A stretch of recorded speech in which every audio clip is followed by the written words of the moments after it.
Hello everyone, welcome back to another very exciting video session from your own channel Ozone Classes. My name is Vipin Kumar Sharma and I am your biology mentor. आज इस one unit one day session के अंदर हम लोग complete करने वाले हैं पूरी की पूरी बायोटेक्नोलॉजी को। बायोटेक्नोलॉजी के जितने भी क्रिस्प पॉइंट होने वाले हैं, सबसे पहले मैं आपको वो सारे पॉइंट इलेबोरेट करके समझाने वाला हूँ इन 1 आवर, यानी एक चैप्टर को 1 घंटा हम लोग बहुत आराम से देंगे, बहुत प्यार से देंगे, जिससे सारे बेसिक कंसेप्ट्स को हम लोग अच्छे तरीके से रिकैपिचुलेट करें। और उसके बाद हम लोग मारेंगे एनसीईआरटी रिव्यू, यानी एनसीईआरटी हम लोग रख के ये देखेंगे कि कहीं कोई इंपॉर्टेंट पॉइंट या इंपॉर्टेंट डायग्राम स्किप ना हो गया हो, क्योंकि जितनी इंपॉर्टेंट थ्योरी होती है फ्रॉम नीट पर्सपेक्टिव, उतने ही इंपॉर्टेंट होते हैं एनसीईआरटी किताब के डायग्राम्स। तो एक बार मैंने जो जनरल पॉइंट जॉट डाउन किए हैं from my own book NCERT biology gear up, उन सबको हम लोग रिव्यू करेंगे। एंड आफ्टर दैट जितने भी एनसीईआरटी के डायग्राम होंगे उनको अलग से रिव्यू करेंगे। तो आपको कुछ नहीं करना पड़ेगा, अगर आपने ये वीडियो देख ली तो आपका पूरा का पूरा काम डन हो जाएगा। आप अगर चाहें तो आप मेरे पढ़ाने के बाद किसी भी यूनिट को एक बार एनसीईआरटी खोलकर देख सकते हैं, उससे आपका पूरा का पूरा काम डन हो जाएगा। एक आपको छोटा सा काम करना पड़ेगा कि आपको हमारे टेलीग्राम चैनल को ज्वाइन करना है, जिससे आपको ये सारे के सारे पीडीएफ्स टाइम पर मिलती रहे। तो टेलीग्राम चैनल का नाम है मार्क्स अप लर्निंग ऐप। नीचे मैंने रील लगा दी है, उस रील के अंदर भी आपको दिखाई दे रहा होगा। मार्क्स अप लर्निंग ऐप नाम के टेलीग्राम चैनल को जाकर के आप ज्वाइन कर सकते हो टेलीग्राम ऐप इंस्टॉल करने के बाद। और इसी के साथ साथ मेरा दूसरा चैनल है जो पहले से चल रहा है, ओजोन क्लासेस नाम से, आप इसको भी ज्वाइन कर सकते हो। दोनों के ऊपर मैं रेगुलर अपडेट आपको देता रहता हूँ। नीट के लिए हमारी टेस्ट सीरीज लॉन्च हो चुकी है, नीचे डिस्क्रिप्शन में लिंक है। ऑनलाइन ऑफलाइन दोनों प्रकार की टेस्ट सीरीज है। अभी ऑफलाइन वाले का अगर आपको मन ना हो तो आप ऑनलाइन वाली जो है मंगा लेना, ये आपको 150 रुपीज़ में पड़ेगी। और यहाँ पर आपको 10 मॉक टेस्ट मिल जाएंगे बहुत ही अच्छे तरीके से सॉल्व करने के लिए। तो यहाँ से लेक्चर देखते रहो, मॉक टेस्ट सॉल्व करते रहो, अपनी परफॉर्मेंस को एनालाइज करो, and at the end of the day आपका जो है नीट में काफ़ी अच्छा स्कोर बूस्ट हो सकता है। तो स्टार्ट करते हैं बायोटेक्नोलॉजी को। ये मैं कुछ खाली पेजेस लेकर आया हूँ, खाली शीट्स लेकर आया हूँ नोट्स के लिए, राइट। यानी कुछ अगर मुझे समझाना होगा तो मैं यहाँ पर समझा दूंगा, अदरवाइज हम लोग सारी चीज़ें खुद पीडीएफ के अंदर ही हाईलाइट करेंगे, तो ज़्यादा दिक्कत हमें होगी नहीं। मैं फटाक से पीडीएफ निकाल लेता हूँ जिससे कि हम लोग स्टार्ट कर सकें। ये मेरी खुद की किताब है दोस्त, जिन्होंने इस किताब को फॉलो किया हुआ है वो जानते हैं कि ये किताब काफ़ी अच्छी है। It is my objective biology NCERT gear up book. NCERT gear up book जो है आपको अमेजोन पर भी अवेलेबल हो जाएगी। अगर आप हार्ड कॉपी चाहते हैं तो इसके नोट्स आज मैं आपको कराने वाला हूँ। तो यहाँ पर जो है हमारे पास मेरी खुद की किताब का कंटेंट है, कहीं से उठाया हुआ कंटेंट नहीं है, तो हम फ्रीली इसको आराम से यूज़ कर सकते हैं। एज वेल एज मैं आपको इसकी पीडीएफ भी देने के लिए पूरे पूरे तरीके से लायबल हूँ, जिम्मेदारी मेरी अपनी है। Biotechnology principles and processes unit 9 का पहला चैप्टर है। यूनिट 9 जो हम आज करने वाले हैं, इसमें 2 चैप्टर आएंगे दोस्त। यूनिट 9 के अंदर 2 चैप्टर आएंगे। ये सबसे छोटी यूनिट है। सिंस इंटरनेट नहीं आ रहा था तो मैंने कहा था काम नहीं रुकेगा, तो आज मैं 2 चैप्टर आपको रिकॉर्डेड वर्जन में देने वाला हूं। पहला जो चैप्टर है वो है प्रिंसिपल्स ऑफ बायोटेक्नोलॉजी, यानी बायोटेक्नोलॉजी में होता क्या क्या है, राइट। वो सारे के सारे प्रिंसिपल्स हम लोग नोट करें।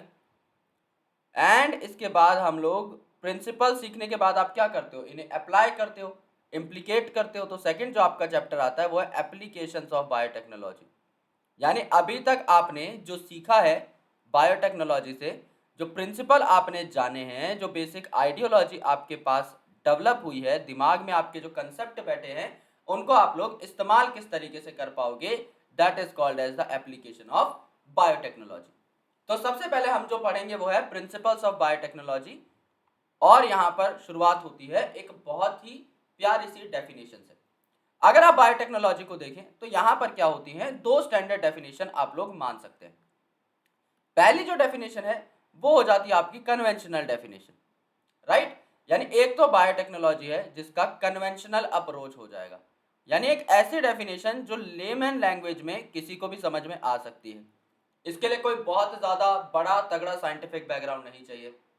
समझ लीजिए कोई आपका किसान है और उस किसान भाई को लेट से बहुत ज़्यादा बायोलॉजी का ज्ञान नहीं है, लेकिन एग्रीकल्चर में वो बहुत ही अच्छे तरीके से यूज कर सकते हैं, ग्राउंड लेवल पे ला सकते हैं बायोटेक्नोलॉजी को। तो आप इनिशियली क्या बोलोगे, बायोटेक्नोलॉजी जीव विज्ञान यानी बायोलॉजी और टेक्नोलॉजी का एक मिक्सचर है।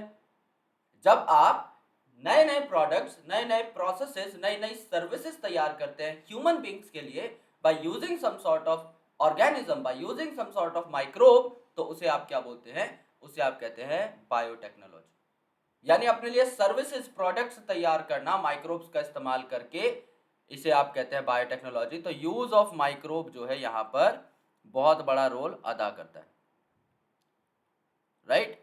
लेकिन आने वाले टाइम में साइंटिस्ट ने इस पूरी की पूरी डेफिनेशन को थोड़ा सा स्क्रैप किया। उन्होंने कहा जरूरी नहीं है कि यार आप सिर्फ माइक्रोब्स का ही इस्तेमाल करो ना, there are a lot of things to be do. यहाँ पे आप काफी सारी चीजें कर सकते हो, जैसे पूरे माइक्रोब को इस्तेमाल ना करके आप सिर्फ उसके एंजाइम का इस्तेमाल कर लो, राइट। आप उसके मॉलिक्यूलर एनालॉग का इस्तेमाल कर लो, आप ऑर्गेनिज्म के किसी पार्ट का इस्तेमाल कर लो, वो सब भी बायोटेक्नोलॉजी के अंदर आएगा। टेस्ट ट्यूब बेबी जो आप बनाते हो वो भी बायोटेक्नोलॉजी के अंदर आएगा। यानी कहीं भी टेक्नोलॉजी का इस्तेमाल हो रहा है जहां पर नेचुरल साइंस की इंटीग्रेशन यानी बायोलॉजी की इंटीग्रेशन हो रही है टेक्नोलॉजी के साथ, उसे आप बायोटेक्नोलॉजी कह सकते हो। तो बायोटेक्नोलॉजी जो है यहाँ पर क्या होता है, इसमें टेक्निक्स जो है सारी की सारी आती हैं, जिसमें आप लिविंग ऑर्गेनिज्म का इस्तेमाल कर सकते हो या वहां से लिए गए एंजाइम का इस्तेमाल कर सकते हो to make products and processes. अपने लिए प्रोडक्ट, प्रोसेसेस और सर्विसेज बनाने के लिए जब आप माइक्रोब का इस्तेमाल करते हो तो इसे आप क्या बोलोगे? इसे आप बोलोगे बायोटेक्नोलॉजी। सबसे स्टैंडर्ड जो डेफिनेशन मानी जाती है वो आती है यूरोपियन फेडरेशन ऑफ बायोटेक्नोलॉजी से, राइट। यहां पर ईएफबी जो है ये क्या है? EFB is European, it's European Federation of biotechnology. तो यूरोपियन फेडरेशन ऑफ बायोटेक्नोलॉजी ने क्या कहा? The integration of natural science, यानी नेचुरल साइंस मतलब आपने बायोलॉजी का इंटीग्रेशन कर दिया है किसके साथ? या तो आपने पूरा ऑर्गेनिज्म इस्तेमाल किया है, या फिर आपने उसका सिर्फ सेल निकाल लिया है, या फिर आपने उसका कोई पार्ट निकाल लिया है, यानी कि सेल का कोई पार्ट निकाल लिया है, या आपने मॉलिक्यूलर एनालॉग्स निकाल लिए हैं, यानी आपने उसके केमिकल्स निकाल लिए हैं और अपने लिए प्रोडक्ट्स एंड सर्विसेज तैयार कर ली है। इसे आप क्या कहते हैं? इसे आप कहते हैं दोस्त बायोटेक्नोलॉजी। यहां पर देखो ये जो बात है, this is very very important, this is very very important, इसीलिए मैं इसे हाईलाइट कर दे रहा हूं डायरेक्टली हाईलाइटर की हेल्प से। पहली जो चीज आती है वो यही आती है, सबसे खास बात यही आती है कि एक तो यूरोपियन फेडरेशन ऑफ बायोटेक्नोलॉजी ने ये डेफिनेशन दी है, और क्या दिया है? बायोलॉजी का इंटीग्रेशन हो जाएगा, या तो ऑर्गेनिज्म का आप पूरा इस्तेमाल कर लो, या उसके सेल का, या उसके मॉलिक्यूलर एनालॉग का, या उसके अंदर के पार्ट्स का। अब बायोटेक्नोलॉजी में दो कोर टेक्निक्स होती हैं जो कि यहां पर आती हैं, आपको इन दोनों के बारे में पढ़ना होता है। पहला जेनेटिक इंजीनियरिंग, नाम क्या है? जेनेटिक, यानी जेनेटिक मटेरियल या डीएनए आरएनए। इंजीनियरिंग मतलब चेंज करना, यानी आप क्या करते हो यहाँ पे? रिकम्बिनेंट डीएनए बनाते हो, तो आप क्या कहते हो? जेनेटिक इंजीनियरिंग को आरडीटी भी कहते हो। आरडीटी मतलब recombinant DNA technology, recombinant DNA technology. यानी आप यहां पर क्या करते हो दोस्त? आप यहां पर दो ऑर्गेनिजम्स का, दो अलग अलग इंडिविजुअल्स का डीएनए मर्ज करते हो, एज वेल एज आप जब डीएनए मर्ज करोगे तो जेनेटिक मटेरियल में चेंज आ जाएंगे। बैक्टीरिया का डीएनए अलग है, मेरा डीएनए अलग है, अगर मैं साथ में मिलाऊंगा तो चेंज आ जाएंगे। तो आप जेनेटिकली इंजीनियर भी कर रहे हो बैक्टीरिया के डीएनए को। लेट से आपने मेरा इंसुलिन का जीन निकाल के बैक्टीरिया के अंदर डाला, तो बैक्टीरिया का डीएनए तो इंजीनियर हो गया ना, उसमें एक नया जीन आ चुका है जो इंसुलिन बनाएगा। That's why it is called as genetic engineering. Second important process is maintenance of sterile ambience. यानी आपको यहां पर क्या रखना है? आपको यहां पर नॉन कंटेमिनेटेड चीजें करनी पड़ती हैं। अगर आप एक पर्टिकुलर बैक्टीरिया के ऊपर रिसर्च कर रहे हो तो आपकी कोशिश ये होनी चाहिए कि उस पर्टिकुलर बैक्टीरिया के अलावा कुछ और आपकी कल्चर प्लेट के अंदर, पेट्री प्लेट के अंदर ना उगे। तो आप सबसे पहले ये कोशिश करते हो to make a purified product. It becomes very important कि पूरे के पूरे बायोटेक्नोलॉजिकल प्रोटोकॉल्स के दौरान आपकी सिर्फ वही स्पीसीज आपके पास रहे जिस पे आप रिसर्च करने के लिए आए थे। अगर मुझे साल्मोनेला टाइफिमूरियम पर रिसर्च करनी है तो मैं अपनी कल्चर प्लेट के अंदर ई कोलाई को या किसी ईस्ट को या पेनिसिलिन को नहीं उगने दे सकता। यानी कि मुझे जेनेटिक इंजीनियरिंग करनी है और मुझे अपना डिजायरेबल प्रोडक्ट भी निकालना है, जिसके लिए मुझे कंटेमिनेशन फ्री एनवायरनमेंट बरकरार रखना पड़ेगा। अब समझ लो कि आप किसी डीएनए के पीस को भेजते हो बैक्टीरिया के अंदर, यानी मैंने समझ लीजिए अपना इंसुलिन का जीन निकाला, कट किया और मैं उसे बैक्टीरिया के अंदर भेजना चाहता हूं। मोस्ट लाइकली क्या होगा उस पीस ऑफ डीएनए का, अगर आप बैक्टीरिया के अंदर ऐसे ही कोई भी जीन भेज देंगे तो जरूरी नहीं है कि वो वहां पर जाकर रेप्लिकेट करे। वो तभी रेप्लिकेट करेगा जब वो ओरिजिन ऑफ रेप्लिकेशन के आसपास इंटीग्रेट होगा। अगर कोई ऐसा क्रोमोसोम है या फिर कोई ऐसा डीएनए का पार्ट है आपके बैक्टीरिया का जिसमें ओरिजिन ऑफ रेप्लिकेशन नहीं है, सिंस ओरिजिन ऑफ रेप्लिकेशन ही नहीं है तो रेप्लिकेशन का भी कोई सवाल पैदा नहीं होता, तो आपका जीन ऑफ इंटरेस्ट यानी मैं जो अपना इंसुलिन का जीन भेज रहा हूं बैक्टीरिया के अंदर वो भी रेप्लिकेट नहीं करेगा। तो यहां पर क्या हुआ, अगर एक क्रोमोसोम है ओके उसमें अगर ओरिजिन ऑफ रेप्लिकेशन है तभी आपका इनिशिएट हो पाएगा रेप्लिकेशन का प्रोसेस, वरना नहीं हो पाएगा। नाम ही है इस रीजन का ओरिजिन ऑफ रेप्लिकेशन, अगर ये नहीं होगा तो कुछ भी नहीं होगा, राइट। अब यहां पर देखिए दो साइंटिस्ट थे जिनका चेहरा आपको इनिशियली दिख जाएगा इस यूनिट के स्टार्ट होने से पहले एनसीईआरटी के अंदर, Stanley Cohen and Herbert Boyer. इन्होंने क्या किया था, Stanley Cohen and Herbert Boyer ने 1972 में आइसोलेट किया एंटीबायोटिक रेजिस्टेंस जीन, यानी ऐसा जीन जो एंटीबायोटिक से रेजिस्टेंस प्रोवाइड करता है। यानी एक बैक्टीरिया है लेट से, अगर उसके अंदर एम्पिसिलिन रेजिस्टेंस जीन है तो एम्पिसिलिन नाम की एंटीबायोटिक उस बैक्टीरिया का कुछ नहीं उखाड़ पाएगी because it is already resistant. अगर उसके अंदर कानामाइसिन रेजिस्टेंट जीन है तो कानामाइसिन उस बैक्टीरिया का कुछ भी नहीं उखाड़ पाएगी। तो Stanley Cohen and Herbert Boyer ने एंटीबायोटिक रेजिस्टेंस जीन को निकाल लिया और जो है एंटीबायोटिक रेजिस्टेंस देने के लिए जीन इंपॉर्टेंट था, इसे इंटीग्रेट करा दिया, राइट इसे इंटीग्रेट करा दिया with other bacterium, with other bacterium. और ये पॉसिबल क्यों हो पाया, ये पॉसिबल कैसे हो पाया कि आपने एक बैक्टीरिया से कोई जीन निकाला और दूसरे बैक्टीरिया के अंदर ट्रांसफर कर दिया। अब एक बैक्टीरिया से जब आप जीन निकाल रहे हो तो आपको कट करनी पड़ेंगी चीजें, और दूसरे बैक्टीरिया के अंदर जब आप पेस्ट कर रहे हो तो आपको चिपकानी पड़ेंगी चीजें, ग्लू करनी पड़ेंगी। तो यहां पर जो मॉलिक्यूलर सीजर आती है ना दोस्त, यहां पर जो मॉलिक्यूलर सीजर आती है इसका नाम क्या रहता है, इस मॉलिक्यूलर सीजर का नाम रहता है रेस्ट्रिक्शन एंडोन्यूक्लियस। जो स्पेसिफिक लोकेशन पर काटता है इसे आप क्या बोलते हैं, रेस्ट्रिक्शन एंडोन्यूक्लियस बोलते हैं। ये आपका 4 नंबर का काम हो गया है। ये क्वेश्चन यहां से कम 10 बार पूछा जा चुका है दोस्त। अगर आपका डीएनए है उसको आप बीच में से काटते हो, स्पेसिफिक लोकेशन पे काटते हो, तो इसे आप क्या बोलोगे, रेस्ट्रिक्शन एंडोन्यूक्लियस बोलोगे। और अगर आप एंड पे से काटते हो तो इसे आप क्या बोलोगे, एक्सोन्यूक्लियस। देखो यहां पर लिखा भी हुआ है, जो एंडोन्यूक्लियस है ये आपका स्पेसिफिक पोजीशंस पर काटेगा, इसे ही आप मॉलिक्यूलर सीजर बोलते हो। तो अगर ये आपका डीएनए है, ये आपका डीएनए है तो ये स्पेसिफिक पोजीशन पे काटेगा, वो भी सेंटर पे। लेकिन अगर ये आपका डीएनए है तो इस डीएनए पे एंड बाय एंड, यहां से सबसे पहले एंड से रिमूव किया आपका डीएनए का नाइट्रोजनस बेस, राइट, फिर यहां से रिमूव किया, फिर यहां से रिमूव किया, तो एक के बाद एक एंड से अगर आप रिमूव कर रहे हो तो एक्सोन्यूक्लियस यानी बाहर की साइड एक्ट करेगा, एंड से डीएनए काटेगा। ये फर्क होता है। तो रेस्ट्रिक्शन एंजाइम भी दो तरीके हैं, रेस्ट्रिक्शन एंडोन्यूक्लियस जो स्पेसिफिक जगह पर काटता है, रेस्ट्रिक्शन एक्सोन्यूक्लियस जो सबसे एंड वाला नाइट्रोजनस बेस रिमूव करेगा। तो एंडोन्यूक्लियस बहुत इंपॉर्टेंट है, पूछा जाता है कि स्पेसिफिकली कौन कट करता है, राइट। तो जब आप जेनेटिक इंजीनियरिंग पढ़ते हो तो 3 इंपॉर्टेंट स्टेप्स का आपको ध्यान रखना पड़ता है। सबसे पहले आपको क्या करना है, आइडेंटिफाई करना है the DNA with desirable genes. यानी अगर मुझे मेरा इंसुलिन बनवाना है बैक्टीरिया से तो सबसे पहले तो मैं ये पता करूंगा कि मुझे कौन से जीन पे रिसर्च करनी है, यानी अगर मेरे इंसुलिन जीन पे रिसर्च करनी है तो वो कहलाएगा मेरा जीन ऑफ इंटरेस्ट। तो ये जो डिजायरेबल जीन है इसे हम क्या बोलते हैं, जीओआई बोलते हैं, इसे हम क्या बोलते हैं, जीन ऑफ इंटरेस्ट, इसे हम बोलते हैं जीन ऑफ इंटरेस्ट। अब ये जो जीन इंटरेस्ट है इसे मुझे डालना है बैक्टीरिया के अंदर, तो उस बैक्टीरिया को मैं क्या बोलूंगा भैया, होस्ट, क्योंकि मैं चाहता हूं मेरा इंसुलिन कौन बनाए, बैक्टीरिया बनाए। तो बैक्टीरिया मेरे लिए क्या हो गया, होस्ट हो गया। अब maintenance of introduced DNA in the host and transfer of DNA to its progeny. यानी अब जो मैंने डीएनए डाल दिया है बैक्टीरिया के अंदर वो हजारों बैक्टीरिया के अंदर चला जाए जिससे कि मैं मास प्रोडक्शन कर पाऊं। देखो यार, हर चीज तभी अच्छी लगती है जब आपकी बहुत ज्यादा मात्रा में बने, क्योंकि उसकी लागत कम आती है। यानी अगर मैं यहाँ पर मास प्रोडक्शन कर देता हूं, अगर मैं यहाँ पर हजारों बैक्टीरिया से सेम प्रोडक्ट बनवा लेता हूं, तो बहुत ज्यादा इंसुलिन बन जाएगा बहुत कम टाइम में। And that is the motto of biotechnology. मुझे करना ही यही, तो मुझे मास प्रोडक्शन करानी है तो तीन चीजें मुझे करनी पड़ेंगी।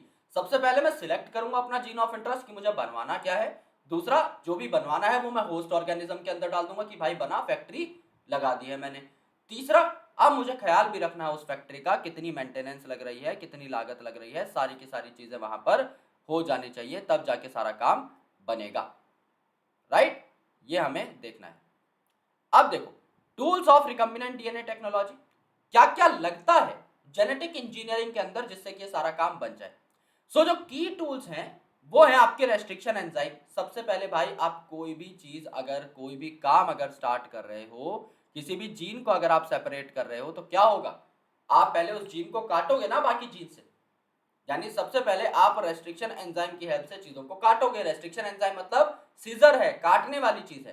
देन पॉलीमरेज, आप डीएनए को एम्पलीफाई भी करना चाहते हो। राइट, पॉलीमरेज कब आएगा, आप चाहते हो कि आपके डीएनए की कॉपीज बने। जैसा मैंने बताया लास्ट पॉइंट के अंदर कि आपको मास प्रोडक्शन पे ध्यान देना है। मास प्रोडक्शन कब होगा डीएनए का, जब जीन आपका बार बार रेप्लिकेट करे, तो उसके लिए डीएनए पॉलीमरेज आपको चाहिए। एंजाइम्स और भी लगेंगे, जैसे लाइगेज। लाइगेज क्या है, चिपकाने के काम आता है।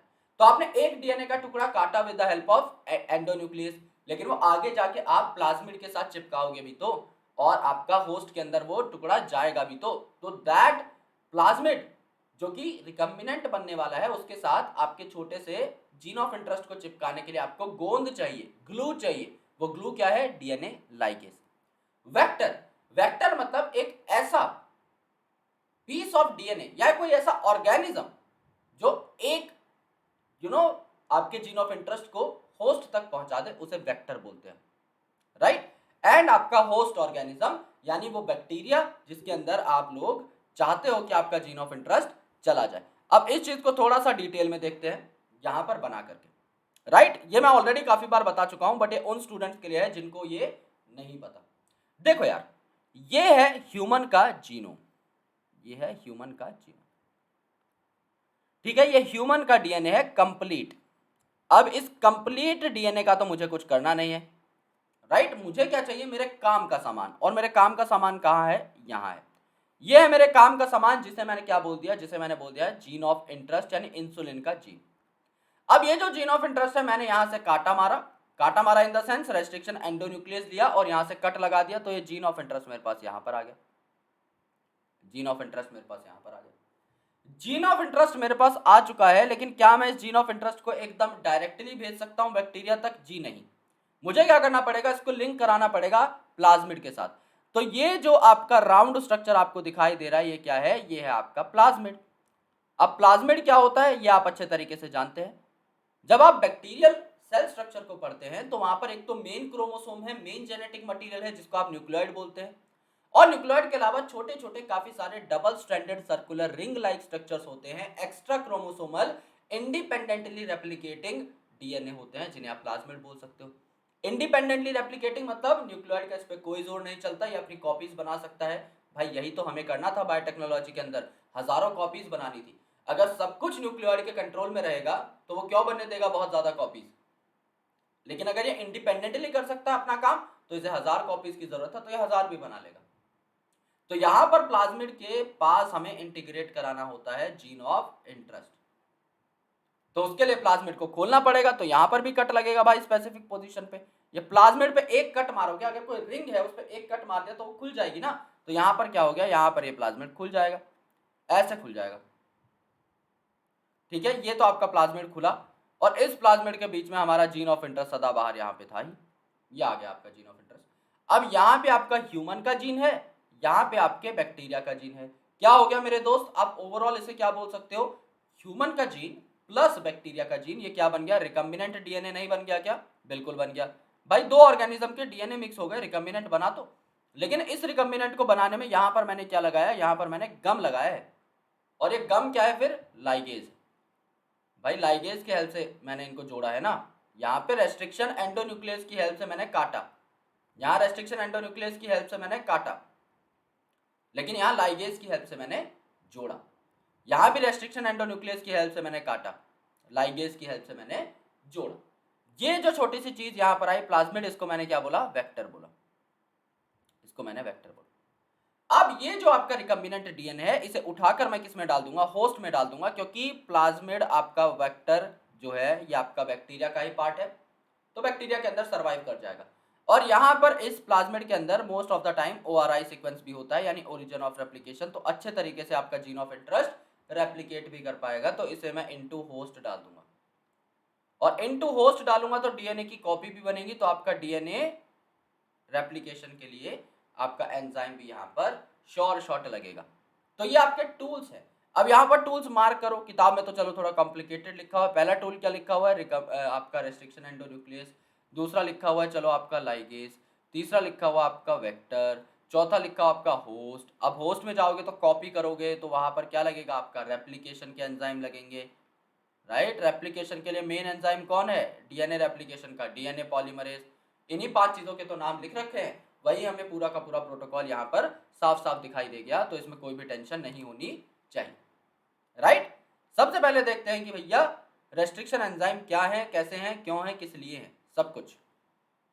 ऑलराइट, चलिए ओके।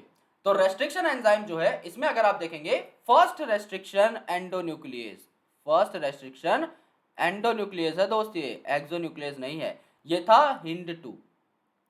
हिंड 2 नाम का पहला रेस्ट्रिक्शन एंडोन्यूक्लियस था, जो कि डीएनए को स्पेसिफिक पोजीशन पर कट कर रहा था। और कोई भी रेस्ट्रिक्शन एंजाइम पूरे डीएनए को स्कैन करेगा और वो जगह फाइंड करेगा जहां पे वो काट सकता है डीएनए को, क्योंकि सिंस ये स्पेसिफिक जगह पर काटते हैं तो पूरे डीएनए का भ्रमण करते हैं कि मेरे लिए स्पेसिफिक जगह कौन कौन सी है। और वो जो स्पेसिफिक जगह है ना, ये यूजुअली 6 बेस पेयर की होती है, 5 की भी हो सकती है, 4 की भी हो सकती है, यूजुअली 6 बेस पेयर की होती है, जिसे आप कहते हैं रिकॉग्निशन सीक्वेंस। रिकॉग्निशन सीक्वेंस मतलब ऐसा सीक्वेंस जो रिकॉग्नाइज किया जाएगा बाय द रेस्ट्रिक्शन एंजाइम। समझ लो GAATTC है, ये आपका रिकॉग्नाइज किया जाता है बाय EcoR1। तो GAATTC जहां पर भी दिखाई देगा वहां पर EcoR1 बहुत ही आराम से क्या लगा देगा, कट लगा देगा। समझ लो GAATTC लगातार एक डीएनए में 6 अलग अलग जगह पर आता है, तो ये जो 6 नाइट्रोजनस बेस के 6 सीक्वेंस हैं, उन 6 जगह पर काटेगा कौन, रेस्ट्रिक्शन एंडोन्यूक्लियस EcoR1।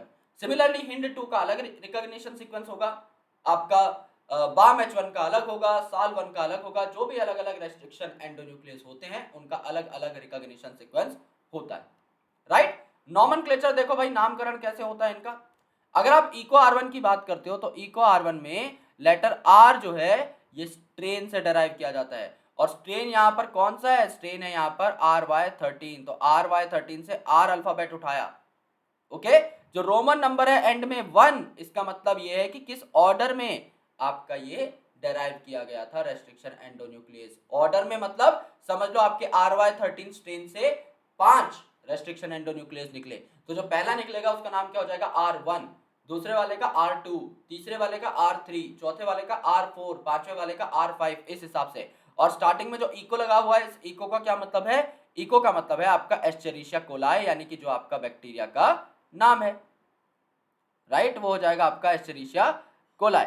तो यहां पे देखो ये आपका क्या हो गया, जीनस एस्चेरिशिया। और को का मतलब क्या हो गया, को का मतलब हो गया आपका coli, that is species, right. किसी भी चीज का आप नाम ऐसे ही लिखोगे, जैसे हिंड था, हिंड 2, तो हिंड 2 में क्या पता लगता है आपको कि H जो है इसका मतलब क्या है आपका हेमोफिलस, तो ये क्या हो जाएगा, जीनस हो जाएगा हेमोफिलस। और HIN जो है इसका मतलब हो जाएगा इन्फ्लुएंजा, यानी आपकी ये हो जाएगी स्पीसीज, राइट, हेमोफिलस इन्फ्लुएंजा, तो ये हो जाएगी आपकी स्पीसीज। उसके बाद यहां पर जो D है इसका मतलब है स्ट्रेन से, और 2 जो है इसका मतलब कि आपका जो D नाम का स्ट्रेन है इससे दूसरे नंबर पे आइसोलेट किया गया था हिंड 2 नाम का एंडोन्यूक्लियस, ये बात। अब एक्सोन्यूक्लियस जो कि आपका एंड पे काटेगा और एंडोन्यूक्लियस जो कि आपका बीच में काटेगा, ये बात हम लोग जान चुके हैं। पैलिंड्रोमिक न्यूक्लियोटाइड सीक्वेंस होना इंपॉर्टेंट है।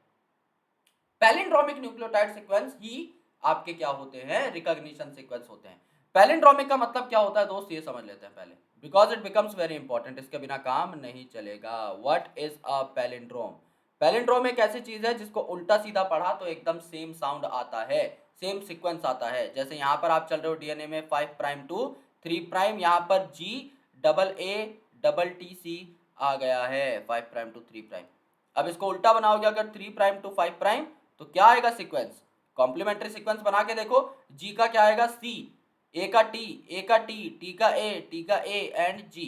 तो यहां से यहां पर पढ़ोगे जब तो क्या आया G double A double T C, और यहां से यहां पढ़ोगे तो क्या आया दोस्त G double A double T C.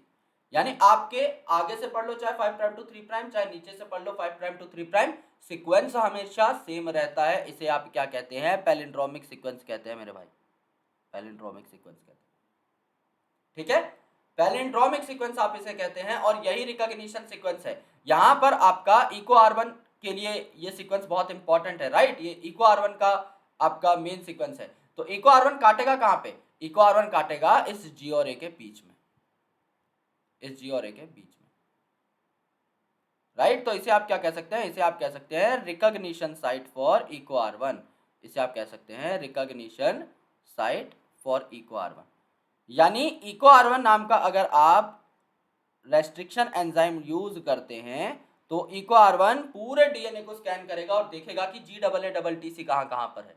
Ji double A double T C ढूंढेगा और अपना जी और ए के बीच में स्पेसिफिकली काट देगा। स्पेसिफिकली काट देगा तो क्या हुआ? एंडोन्यूक्लियस। अगर कोने कोने पर काट देता अपनी मर्जी से तो क्या हो जाता?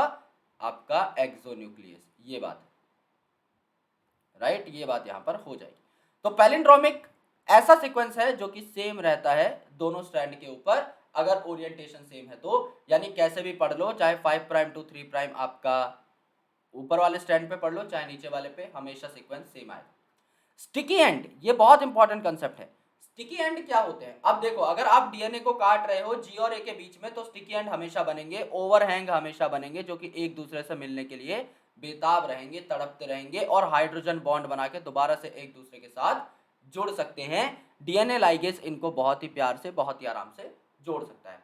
अब ये बात अगर समझ में ना आई हो तो कोई दिक्कत नहीं है, हमारे पास स्लाइड है, हम एक और बार अच्छे तरीके से इसे समझ सकते हैं। अब मेरी बात को बहुत गौर से देखना। मैंने आपको क्या बताया? इको आर1 कहाँ काटेगा? G double A double T C पर काटेगा, बिल्कुल काटेगा, yes, G double A double T C पर काटेगा। नीचे किस जगह काटेगा? G double A double T C पर ही काटेगा। लेकिन किस किस जगह के बीच में? यहां पर जी और ए के बीच में, यहां पर जी और ए के बीच में। तो समझ लो ये आपका जीन ऑफ इंटरेस्ट, ये आपका जीन ऑफ इंटरेस्ट का सीक्वेंस। यहां पर काट दिया, यहां पर काट दिया, सीधी सी बात है। तो हमारे पास क्या बना? ये आपका सीक्वेंस था, यहां पर जी लगा रह गया, यहां पर लगा double A double T C, यहां पर आपका क्या लगा रह गया? सी टी टी ए, और नीचे लगा रह गया जी और ऐसा। तो यहां पर क्या हुआ? ये आपका सिंगल स्ट्रैंड बरकरार है, ये आपका सिंगल स्ट्रैंड बरकरार है, ये आपका सिंगल स्ट्रैंड बरकरार है, ये आपका सिंगल स्ट्रैंड बरकरार है। भाई ये तो दो नहीं हुए ना, ये तो सिंगल स्ट्रैंड है। अगर आप सेम रेस्ट्रिक्शन एंजाइम से काट देते हो जीन ऑफ इंटरेस्ट के अलावा प्लाज्मिड को भी, अब देखो ये प्लाज्मिड है, सामने वाला तो जीन ऑफ इंटरेस्ट था, अब ये क्या है? प्लाज्मिड है, G double A double T C, ठीक है, और नीचे आपका same sequence C T T A G. अब इसमें भी क्या कटेगा? सेम आपका जी और ए के बीच में कटेगा। तो आपको क्या करना रहता है? जीन ऑफ इंटरेस्ट और प्लाज्मिड को जो आपको जोड़ने हैं हमेशा सेम रेस्ट्रिक्शन एंजाइम से काटना होता है। यहाँ पे क्या हुआ? आपका सेम में कटा, तो यहाँ पर क्या आ गया दोस्त? सेम केस है, आपका जी आ गया और एंड में बचा आपका double A double T C, और यहाँ पर आपका आ गया सी टी टी ए, और यहाँ पर आ गया आपका जी। ये बात हो गई। अब इससे क्या फायदा हुआ? यहां पर देखो, ये जो आपका सीक्वेंस है यहां पर, ये एकदम कॉम्प्लीमेंट्री है दूसरे सीक्वेंस के, ये एकदम जा करके उससे बाइंड कर सकता है। It is absolutely complementary to what you need to look for. अब यहां पर जी है और सी है, ये तो दोनों चलो साथ प्रेजेंट ही है। अब हमें टी टी ए का ढूंढना है। अब टी टी ए का क्या आ जाएगा? A T T. भाई क्या बाइंड करेगा? टी के साथ ए बाइंड करेगा ना, टी के साथ क्या बाइंड करेगा? ए के साथ टी, ए के साथ टी। तो ये ए टी टी यहां से मिल जाएगा, यानी ये वाला जो सीक्वेंस है ये यहां आकर बाइंड कर सकता है, और यहां पर ये अपने साथ लेकर आएगा एंड में सी, तो सी के साथ ये बचा हुआ जी जो है आगे का बाइंड हो जाएगा। कहने का ये मतलब है कि ये दोनों सीक्वेंस आपस में इतने कॉम्प्लीमेंट्री होंगे कि मौका मिलते ही एक दूसरे के साथ झटपट हाइड्रोजन बॉन्ड्स बना के साथ में चिपक जाएंगे। तो अगर पहले ही प्लाज्मिड और जीन ऑफ इंटरेस्ट एक दूसरे के साथ हाइड्रोजन बॉन्ड बनाने को बेकरार है, तो हमें किस बात की टेंशन है? ऊपर से थोड़ा सा गोंद डाल दो, काम खत्म। यानी हम ऊपर से आके डीएनए लाइगेज डाल देंगे, हमारा काम डन हो जाएगा। ये तो पहले से ही एक दूसरे के लिए तड़प रहे हैं, तो हमें कोई ज्यादा इसमें मेहनत नहीं करनी है। तो ये काम यहाँ पर होता है। अब डीएनए जो है आपका, जीन ऑफ इंटरेस्ट जो है, उसको आप लोग सेपरेट कैसे करोगे? That is an important task. कि आपके पास जीन ऑफ इंटरेस्ट है, उसे बाकियों से सेपरेट कैसे करोगे? मेरा जीनोम तो बहुत बड़ा है, लेट से मेरे पास तो इंसुलिन के अलावा भी 30,000 के आसपास जीन है, उसमें से मैं जीन ऑफ इंटरेस्ट यानी इंसुलिन कैसे निकालूंगा? ये बात है। तो यहां पर मैं अगरोस जेल इलेक्ट्रोफोरेसिस का इस्तेमाल करता हूं। अगरोस जेल इलेक्ट्रोफोरेसिस में एक जेल होती है जो अगरोस की बनती है, जो कि एक नेचुरल पॉलीमर है जो सीवीड से तैयार किया जाता है। यानी कुछ समुद्री खरपतवार होते हैं, उनके अंदर से आप एक पाउडर, एक केमिकल एक्सट्रैक्ट करते हो जिसका नाम है अगरोस। उस पाउडर को जब आप एक प्रॉपर सॉल्वेंट में डाल के डिसॉल्व करते हो तो वो बन जाता है जेल। और जेल को जब आप एक बार के फॉर्म में लेकर आते हो ना, स्लैब के फॉर्म में लेकर आते हो, तो वो अगरोस जेल जो है आपकी एक बार बना लेती है, राइट? एक आपका स्ट्रक्चर बना लेती है, जो कि आपका कैसा होता है? क्यूबॉइडल स्ट्रक्चर होता है। ओके? और depending upon the concentration of agarose, ये आपकी टाइट या लूज हो सकती है। समझ लो आपने अगरोस की कंसंट्रेशन कम डाली है सॉल्वेंट के अंदर, तो आपकी थोड़ी सी लेबाइल जेल मिलेगी जो कि फ्लेक्सिबल होगी। अगर आपने कंसंट्रेशन बढ़ा दी है, 5% कर दी है, तो आपकी इतनी टाइट जेल बनेगी कि वो अगर आपके हाथ से गलती से छूट भी जाए, जमीन पर गिर भी जाए, तो भी उसका कुछ नहीं बिगड़ेगा, राइट? लेकिन डीएनए बहुत नसीब वालों को दिखता है दोस्त, तो इसीलिए इसे हमें क्या करना पड़ता है? इथिडियम ब्रोमाइड से ट्रीट करना पड़ता है। समझ लीजिए आपका डीएनए है, अगर ये आपका डीएनए है ना, तो इथिडियम ब्रोमाइड कहां आपका बाइंड कर जाता है? ग्रूव्स के ऊपर बाइंड कर जाता है। यानी यहां पर अगर आप देखेंगे तो इथिडियम ब्रोमाइड क्या करेगा? ग्रूव्स के ऊपर बाइंड कर जाएगा। ये जो इथिडियम ब्रोमाइड है, ये डीएनए के ऊपर सदाबहार बाइंड किए हुए रहता है, यहां पर, यहां पर, यहां पर, यहां पर, यहां पर, यहां पर, एंड सो ऑन, राइट? यानी क्या हुआ? जहां जहां डीएनए वहां वहां इथिडियम ब्रोमाइड, और जहां जहां इथिडियम ब्रोमाइड वहां वहां वो दिखेगा। ये जो इथिडियम ब्रोमाइड है, ये आपका जब यूवी से एक्सपोज होता है, जब आप यूवी एक्सपोजर देंगे, जब आप यूवी एक्सपोजर देंगे यहां पर, तो क्या हो जाता है? यहां पर ये चमकने लग जाता है, इट स्टार्ट्स टू ग्लो, ये ग्लो करने लग जाता है, राइट? इथिडियम ब्रोमाइड जब आपका चमकने लग जाएगा यूवी एक्सपोजर में, तो आपको ये ऑरेंज कलर का दिख जाएगा। तो एक्चुअल में जो आप सोचते हो कि आपको ऑरेंज कलर का डीएनए दिखाई दिया है, एक्चुअल में इट इज इथिडियम ब्रोमाइड। लेकिन कहीं ना कहीं आप बोल सकते हो डीएनए ही है, क्योंकि जहां जहां पर डीएनए है वहां वहां के ग्रूव्स पर इथिडियम ब्रोमाइड आपको देखने को मिलेगा। यूवी रेडिएशन जैसे ही आप डालोगे, ये ग्लो करने लग जाएगा। यूवी रेडिएशन कौन देता है? एक मशीन आती है यूवी ट्रांसल्यूमिनेटर नाम से, ये आपको लैब्स के अंदर मिलती है। यूवी ट्रांसल्यूमिनेटर नाम से आपको लैब के अंदर मिलती है। ऑलराइट, यहां पर ऑरेंज कलर्ड जो सेपरेटेड बैंड्स आए, यहां पर आप लोग जो है अपना स्पेसिफिक डीएनए बैंड जो आपको चाहिए रहता है वो निकाल सकते हो, कट कर सकते हो। तो जेल पीस से आप कट कर लोगे अपना जीन ऑफ इंटरेस्ट, एंड आप इल्यूट कर लोगे उसे, यानी सेपरेट कर लोगे उसे फ्रॉम द सोल्यूशन। यानी जेल में तो काफी सारी चीजें होंगी ना, लेकिन आपको सिर्फ डीएनए चाहिए, तो बचे हुए जेल के पार्ट्स को आपको रिमूव करना पड़ेगा। तो आपको क्या करना पड़ेगा? उसे इल्यूट करना पड़ेगा। Gel parts need to be removed, gel parts removal. Okay, और बाकी डायग्राम जब इसका आएगा एनसीईआरटी के अंदर, तब मैं आपको पूरा डायग्राम भी समझा दूंगा। अभी हम सिर्फ थ्योरेटिकल एस्पेक्ट्स पे काम कर रहे हैं। सिंस डीएनए नेगेटिव साइड है, तो वो किस साइड भागेगा? एनोड की साइड भागेगा। डीएनए जो है ये आपका कैसा होता है? नेगेटिव होता है। डीएनए सिंस आपका नेगेटिव है, so it will move towards anode. जब आप चार्ज दोगे ना इलेक्ट्रोफोरेसिस के अंदर, अब इलेक्ट्रोफोरेसिस का नाम ही क्या है? इलेक्ट्रो मतलब इलेक्ट्रिक चार्ज, फोरेसिस मतलब मूवमेंट। सो ये आपका क्या करेगा? एनोड की तरफ भगा भगा चला जाएगा कि भैया मुझे अपने पास बुला लो, यानी पॉजिटिव एनोड के पास भागा भागा चला जाएगा। वो कैटायन एनायन वाला कंसेप्ट यहाँ मत लगाना कि एनायन नेगेटिव होता है, कैटायन पॉजिटिव होता है। यहाँ एनोड पॉजिटिव होता है, you know that very well, right? क्योंकि एनोड वो जगह है जहां एनायंस मूव करते हैं, यानी नेगेटिव चार्ज मूव करेगा, तो एनोड आपका हमेशा पॉजिटिव रहेगा। अब आपके अलग अलग प्रकार के क्लोनिंग वेक्टर्स भी हो सकते हैं दोस्त। अब क्लोनिंग वेक्टर कौन होता है या क्या होता है, दैट इज इंपॉर्टेंट। तो क्लोनिंग वेक्टर आपका क्या होता है? क्लोनिंग वेक्टर जैसा हमने बताया था, इट्स अ एजेंट जो कि चीजों को ट्रांसफर करता है from one place to another place, उसे हम वेक्टर बोलते हैं। जैसे कि आपका मलेरिया है, तो मलेरियल पैरासाइट यानी प्लाज्मोडियम को आपकी बॉडी तक कौन पहुंचाता है? मच्छर पहुंचाता है। तो फीमेल एनोफिलिस क्या हुई? वेक्टर हुई। तो यहां पर क्या है? क्लोनिंग वेक्टर क्या है? एक ऐसा डीएनए सेगमेंट है जो कि रेप्लिकेट करता है, अपनी कॉपी बना लेता है independent of the chromosome and can be transferred between host, और ये आसानी से ट्रांसफर भी हो जाए। जैसे प्लाज्मिड है, तो बैक्टीरिया के अंदर हमने प्लाज्मिड देखा कि बहुत ही आराम से अपने आप को रेप्लिकेट कर सकता है। और बैक्टीरियोफेज है, बैक्टीरियोफेज बैक्टीरिया के अंदर घुस के उसको इन्फेक्ट करता है, तो ये भी क्या करता है? बहुत ही आराम से अपने नंबर को बढ़ा सकता है, इसको भी कोई टेंशन नहीं है, राइट। तो प्लाज्मिड और बैक्टीरियोफेज बहुत ही अच्छे बैक्टीरियल वेक्टर्स में काउंट होते हैं। यानी अगर आपको बैक्टीरिया के अंदर कोई जीन पहुंचाना है, आप या तो प्लाज्मिड से पहुंचा दो क्योंकि प्लाज्मिड बैक्टीरिया के अंदर जाते ही रेप्लिकेट करेगा, या बैक्टीरियोफेज से पहुंचा दो, वो भी उसके अंदर जाते ही रेप्लिकेट कर लेगा। बैक्टीरियोफेज जो है, इनका हाई कॉपी नंबर होता है, यानी हाई नंबर पर सेल होता है। यानी जैसे बैक्टीरियोफेज है, तो वो जो बैक्टीरिया पर अटैक करते हैं, तो बैक्टीरिया के अंदर जाके हजारों नंबर में बढ़ जाते हैं। तो हजारों जब आपको बैक्टीरियोफेज मिलेंगे, तो अल्टीमेटली आपका जीन ऑफ इंटरेस्ट भी हजारों कॉपीज में कन्वर्ट हो जाएगा। अगर एक बैक्टीरियोफेज जो इनिशियली बैक्टीरिया में गया, उसके अंदर आपका जीन ऑफ इंटरेस्ट था, तो जब बैक्टीरियोफेज रेप्लिकेट करेगा, अपनी 1000 कॉपी बनाएगा, तो हजारों के हजार के अंदर होगा ना आपका जीन ऑफ इंटरेस्ट, नंबर बढ़ गया, काम खत्म। और सिमिलरली आपका जो प्लाज्मिड है, इसका नंबर भी 100 तक हो सकता है, राइट। 5 से 100 भी हो सकता है, 1-2 भी कई बार प्लाज्मिड हो सकता है बैक्टीरिया के अंदर, इसीलिए इन्हें हाई कॉपी नंबर और लो कॉपी नंबर प्लाज्मिड कहा जाता है। ओके, अब क्या क्या होना चाहिए वेक्टर के अंदर जिससे कि आपका जो है अच्छे तरीके से क्लोनिंग का प्रोटोकॉल कंप्लीट हो जाए? पहली चीज होनी चाहिए ओरिजिन ऑफ रेप्लिकेशन। ये वो साइट है जहां पर बिगिनिंग होगी रेप्लिकेशन की, राइट। अगर ये साइट नहीं है तो रेप्लिकेशन शुरू ही नहीं हो पाएगी। So it is the site where replication begins. उसके बाद है आपका selectable marker. This is very very important. Selectable marker मतलब ऐसी जगह, ऐसा आपका पर्टिकुलर एरिया जिसको आप लोग यूज कर सकते हो to differentiate between transformants and non transformant.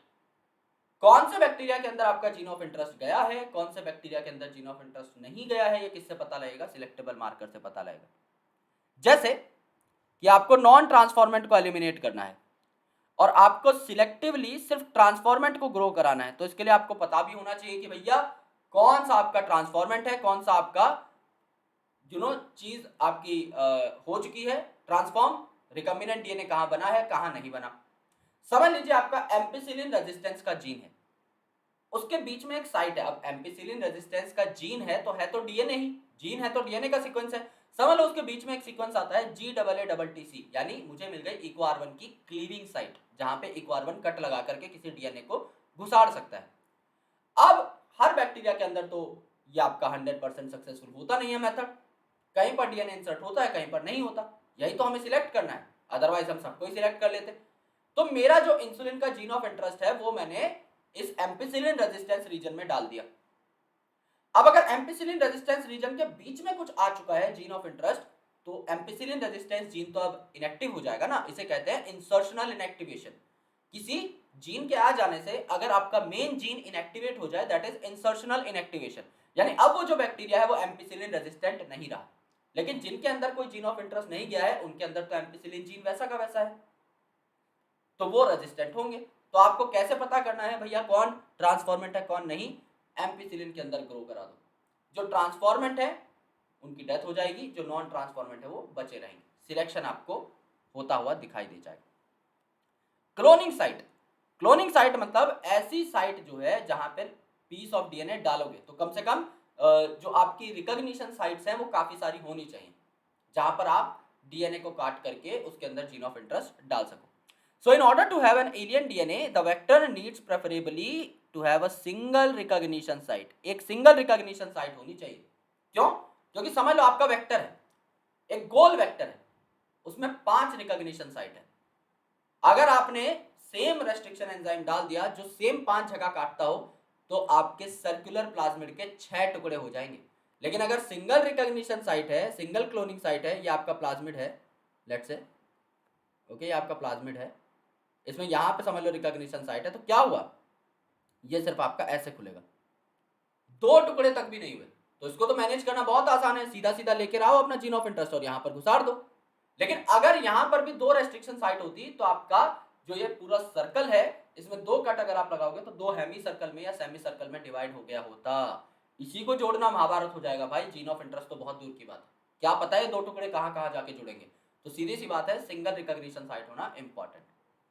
फिर आता है इंसर्शनल इनएक्टिवेशन। जैसा मैंने आपको बताया यार, अगर कोई जीन है फंक्शनल है वो तभी फंक्शनल होगा जब वो कंटिन्यूअस है, उसके बीच में आपने कुछ घुसेड़ दिया कोई और डीएनए का छोटा सा भी सीक्वेंस तो आपका जीन इनएक्टिवेट हो जाएगा। तो यहां पर क्या होता है, beta galactosidase is very critical, right, beta galactosidase is very critical. तो बीटा गैलेक्टोसिडेज जो है ये क्या करता है, ये आपका कुछ एंजाइम बनाता है, राइट। बीटा गैलेक्टोसिडेज का जो जीन है बीटा गैलेक्टोसिडेज एंजाइम बनाएगा एंड ये कुछ सबस्ट्रेट्स पर अटैक करके उसे कन्वर्ट करता है ब्लू कलर के प्रोडक्ट में, राइट, उसे ब्लू कलर के प्रोडक्ट में कन्वर्ट करता है। यानी अगर आपका बीटा गैलेक्टोसिडेज एक्टिव है तो वो ब्लू कलर के प्रोडक्ट बनाएगा, तो आपको बैक्टीरिया की कॉलोनी अलग से प्लेट पे ब्लू कलर की दिखाई दी जाएगी, राइट। तो ब्लू कलर का कब बनेगा आपका कॉलोनी, जब आपके बीटा गैलेक्टोसिडेज में कोई नया जीन नहीं आया है, it doesn't have an insert, जब वो सेफ है। लेकिन अगर आप देखोगे, ये बीटा गैलेक्टोसिडेज लिख लेते हैं यहाँ पर, लेकिन अगर आप देखोगे कि बीटा गैलेक्टोसिडेज हो गया है इनएक्टिव, आपने कोई नया जीन ऑफ इंटरेस्ट इसमें डाल दिया है तो it will not produce any colour, क्योंकि भाई अब बीटा गैलेक्टोसिडेज ही इनएक्टिव हो गया है तो वो कहां कलर प्रोड्यूस करेगा। बीटा गैलेक्टोसिडेज ही तो आपका ब्लू कलर प्रोड्यूस कर रहा था, तो अब तो ब्लू कलर प्रोड्यूस करेगा नहीं, राइट, अब तो ब्लू कलर प्रोड्यूस करेगा नहीं। तो सीधी सी बात है यहां पर क्या हो जाएगा, आपका ब्लू कलर प्रोड्यूस नहीं होगा और आप आसानी से पता लगा पाओगे कि कौन सी कॉलोनी ट्रांसफॉर्म है कौन सी कॉलोनी नॉन ट्रांसफॉर्म है। पहले तो आपको मेहनत ज्यादा करनी पड़ रही थी, अब तो आप सिर्फ कलर देख के बता दोगे। भाई जहां ब्लू कलर है इसका मतलब बीटा गैलेक्टोसिडेज सेफ है, बीटा गैलेक्टोसिडेज सेफ है मतलब कोई फॉरेन जीन नहीं आया है, यानी वो नॉन ट्रांसफॉर्मेंट है। कहीं पर अगर ब्लू कलर चला गया है इसका मतलब बीटा गैलेक्टोसिडेज सेफ नहीं रहा, मतलब फॉरेन जीन आया होगा, राइट। सो वेक्टर्स फिर आपको चाहिए for cloning genes into plant and animal. ये क्वेश्चन आपका 4 नंबर में आता है और बहुत आराम से आता है, ठीक है। क्या बोलेगा, अगर प्लांट है, right, TI plasmid of agrobacterium tumefaciens, अगर कोई प्लांट है तो उसमें कौन सा वेक्टर इस्तेमाल किया जाता है, या प्लांट जेनेटिक इंजीनियरिंग में क्या इस्तेमाल किया जाता है, एग्रोबैक्टीरियम ट्यूमिफेशियंस का टीआई प्लाज्मिड। यानी एग्रोबैक्टीरियम ट्यूमिफेशियन के अंदर एक प्लाज्मिड होता है टीआई प्लाज्मिड, जिसका नाम है ट्यूमर इंड्यूसिंग प्लाज्मिड, यानी प्लांट के अंदर ट्यूमर प्रोवाइड करता है, बीमारी कॉज करता है। लेकिन समझ लो अगर आपने इसका बीमारी कॉजिंग जीन हटा दिया और अच्छा जीन डाल दिया कि जाओ यार प्लांट में एक अच्छा जीन देकर के आओ, तो ये आपके लिए कैरियर का काम भी कर सकता है। एंड रेट्रोवायरस जो है जो कि कैंसर कॉज करता है ह्यूमंस के अंदर एंड एनिमल्स के अंदर, यहां पर अगर आप इसका हार्मफुल जीन हटा दो और इसको भी आप लोग इस तरीके से ट्रेन कर दो कि भाई अच्छा जीन देकर के आओ, यानी जाना इसको आता है, इसको मैकेनिज्म पता है भाई कहां पे जाना है क्या काम करना है, it knows the mechanism for survival for transfer. लेकिन इसके हाथ से क्या है, हमने गांजे की पुड़िया हटा दी है और च्यवनप्राश दे दिया है कि भैया पहले तुम गांजा डिस्ट्रीब्यूट किया करते थे, गंदी आदतें फैलाते थे लोगों के बीच में, अब एक काम करो बच्चों को च्यवनप्राश बांट करके आओ। यानी ऑर्गेनिज्म सेम है, बस बुरे जीन को हटा के अच्छा जीन डाल दिया है, तो अब बीमारी की जगह अच्छा काम कर रहा है। डायरेक्टली पूछ लिया जाता है प्लांट में कौन इस्तेमाल होगा, एनिमल में कौन, एकदम डायरेक्टली उत्तर क्या आएगा, प्लांट दिखते ही मार देना एग्रोबैक्टीरियम ट्यूमिफेशियन, आंख बंद करके, एग्जामिनर का फेवरेट क्वेश्चन है। और रेट्रोवायरस आपका एनिमल के अंदर। अब आपको होस्ट को कंपिटेंट भी बनाना पड़ता है, राइट, यानी ऐसा नहीं है कि होस्ट बेताब बैठा है कि भैया मुझे डीएनए दे दो। कोई भी फॉरेन चीज कोई भी ऑर्गेनिज्म रेजिस्ट करता है। भाई अगर आप मेरे अंदर भी कोई बैक्टीरिया डालोगे तो मेरा इम्यून सिस्टम भी रेजिस्ट करेगा ना, तो बैक्टीरिया के अंदर भी अगर आप ह्यूमन इंसुलिन डाल रहे हो वो भी एक बार को रेजिस्ट करेगा। तो आपको उसे क्या बनाना पड़ता है, कंपिटेंट बनाना पड़ता है, आपको उसे इस काबिल बनाना पड़ता है कि भैया हमारा जो है अच्छा जीन है आप ले लो। तो यहां पर क्या होता है, बैक्टीरियल सेल्स को आप कंपिटेंट बना देते हो by treating them with calcium. तो इसके लिए एनसीईआरटी में टर्म लिखी हुई है, by treating them with divalent cation, divalent cation and through heat shock. Heat shock मतलब सबसे पहले 0 डिग्री सेल्सियस पे रखो आपका सामान पूरा का पूरा, यानी कि आपका बैक्टीरिया और जीन ऑफ इंटरेस्ट, फिर 42 डिग्री सेल्सियस पे ले जाओ, फिर दोबारा 0 डिग्री सेल्सियस पे लेके आओ। तो जब अचानक से बर्फ से उठते ही 42 डिग्री सेल्सियस पे डालोगे तो उसे हीट शॉक लगेगा और वो जो मेम्ब्रेन पोर है वो खुल जाएंगे, डीएनए अंदर आ जाएगा। माइक्रो इंजेक्शन जो है और बायोलिस्टिक और जीन गन जो है किसके लिए इस्तेमाल किया जाता है? माइक्रो इंजेक्शन यूजुअली इस्तेमाल किया जाता है एनिमल सेल्स के लिए। ये भी अलग से पूछा जाता है, तो ये पॉइंट मार्क कर देना।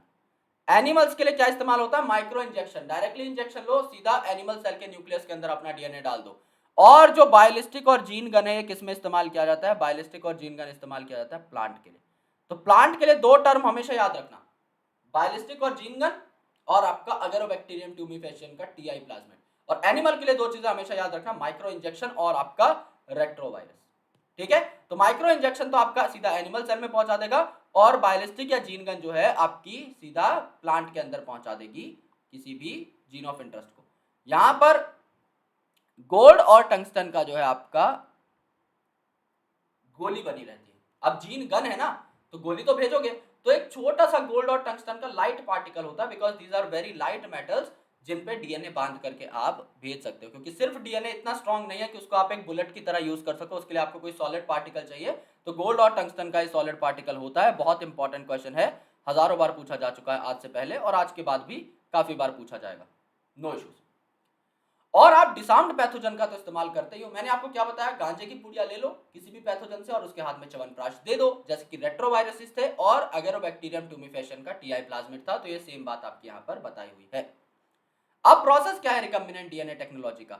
सबसे पहले डीएनए आइसोलेट करना है, यानी भैया अगर मुझे चाहिए कि मेरा जीन ऑफ इंटरेस्ट इंसुलिन जो है पहुंचे बैक्टीरिया तक, तो पहले मुझे निकालना पड़ेगा अपना इंसुलिन का जीन। तो डीएनए जो है आपका मेम्ब्रेन्स में एनक्लोज होता है, मेम्ब्रेन में प्रेजेंट रहता है। तो सबसे पहले तो मुझे मेम्ब्रेन को ब्रेक करना पड़ेगा, राइट। और सबकी मेम्ब्रेन और सबकी वॉल अलग अलग प्रकार की होती है। जैसे बैक्टीरिया की जो वॉल है ये बनती है आपकी पेप्टिडोग्लाइकन की, तो लाइसोजाइम इसे तोड़ेगा। लाइसोजाइम जो है इट लाइज पेप्टिडोग्लाइकन।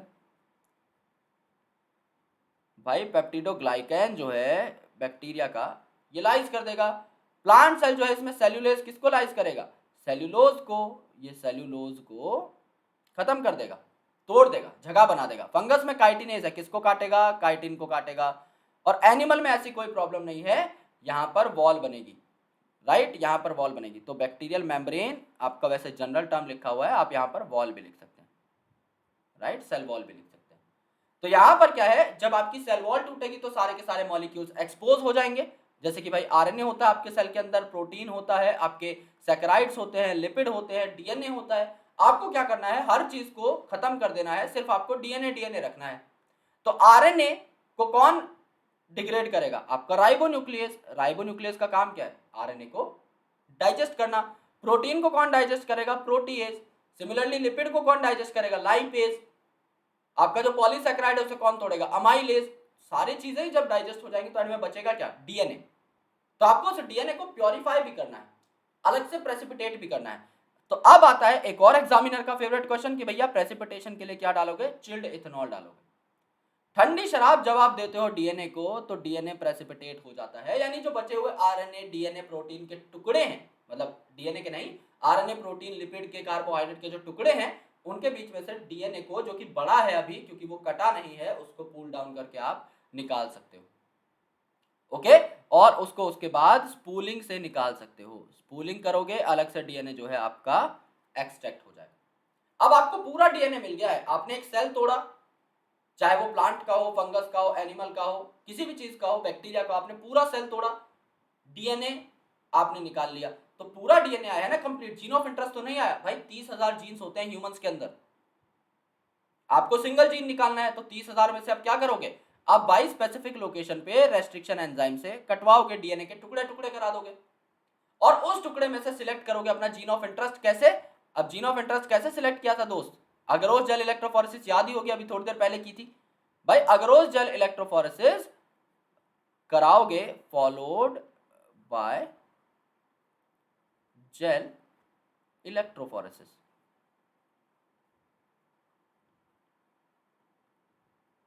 राइट। अगर आपने जेल इलेक्ट्रोफोरेसिस करा दिया है तो जेल पे आपके सारे स्ट्रैंड्स, आपके सारे बैंड्स अलग से सेपरेट हो जाएंगे और आपको मिल जाएगा अपना जीन ऑफ इंटरेस्ट।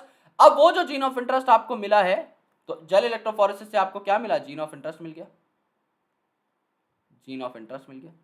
अब इस जीन ऑफ इंटरेस्ट को आप क्या करा दो, एम्पलीफाई करा दो। इसकी मुझे करोड़ों कॉपीज बनानी है, तो वो मैं किससे बनाऊंगा, पीसीआर से बनाऊंगा, यानी पॉलीमरेज चेन रिएक्शन। पॉलीमरेज मतलब डीएनए पॉलीमरेज का इस्तेमाल हो रहा है, चेन रिएक्शन मतलब बार बार बार बार बार बार सेम रेप्लिकेशन हो रही है। तो पॉलीमरेज चेन रिएक्शन बहुत हाई टेम्परेचर पर होता है। यहां मुझे पॉलीमराइजेशन करानी होती है 72 डिग्री सेल्सियस पे। अब आपकी बॉडी में कितने पे होती है DNA replication, normal body temperature यानी 37 पे।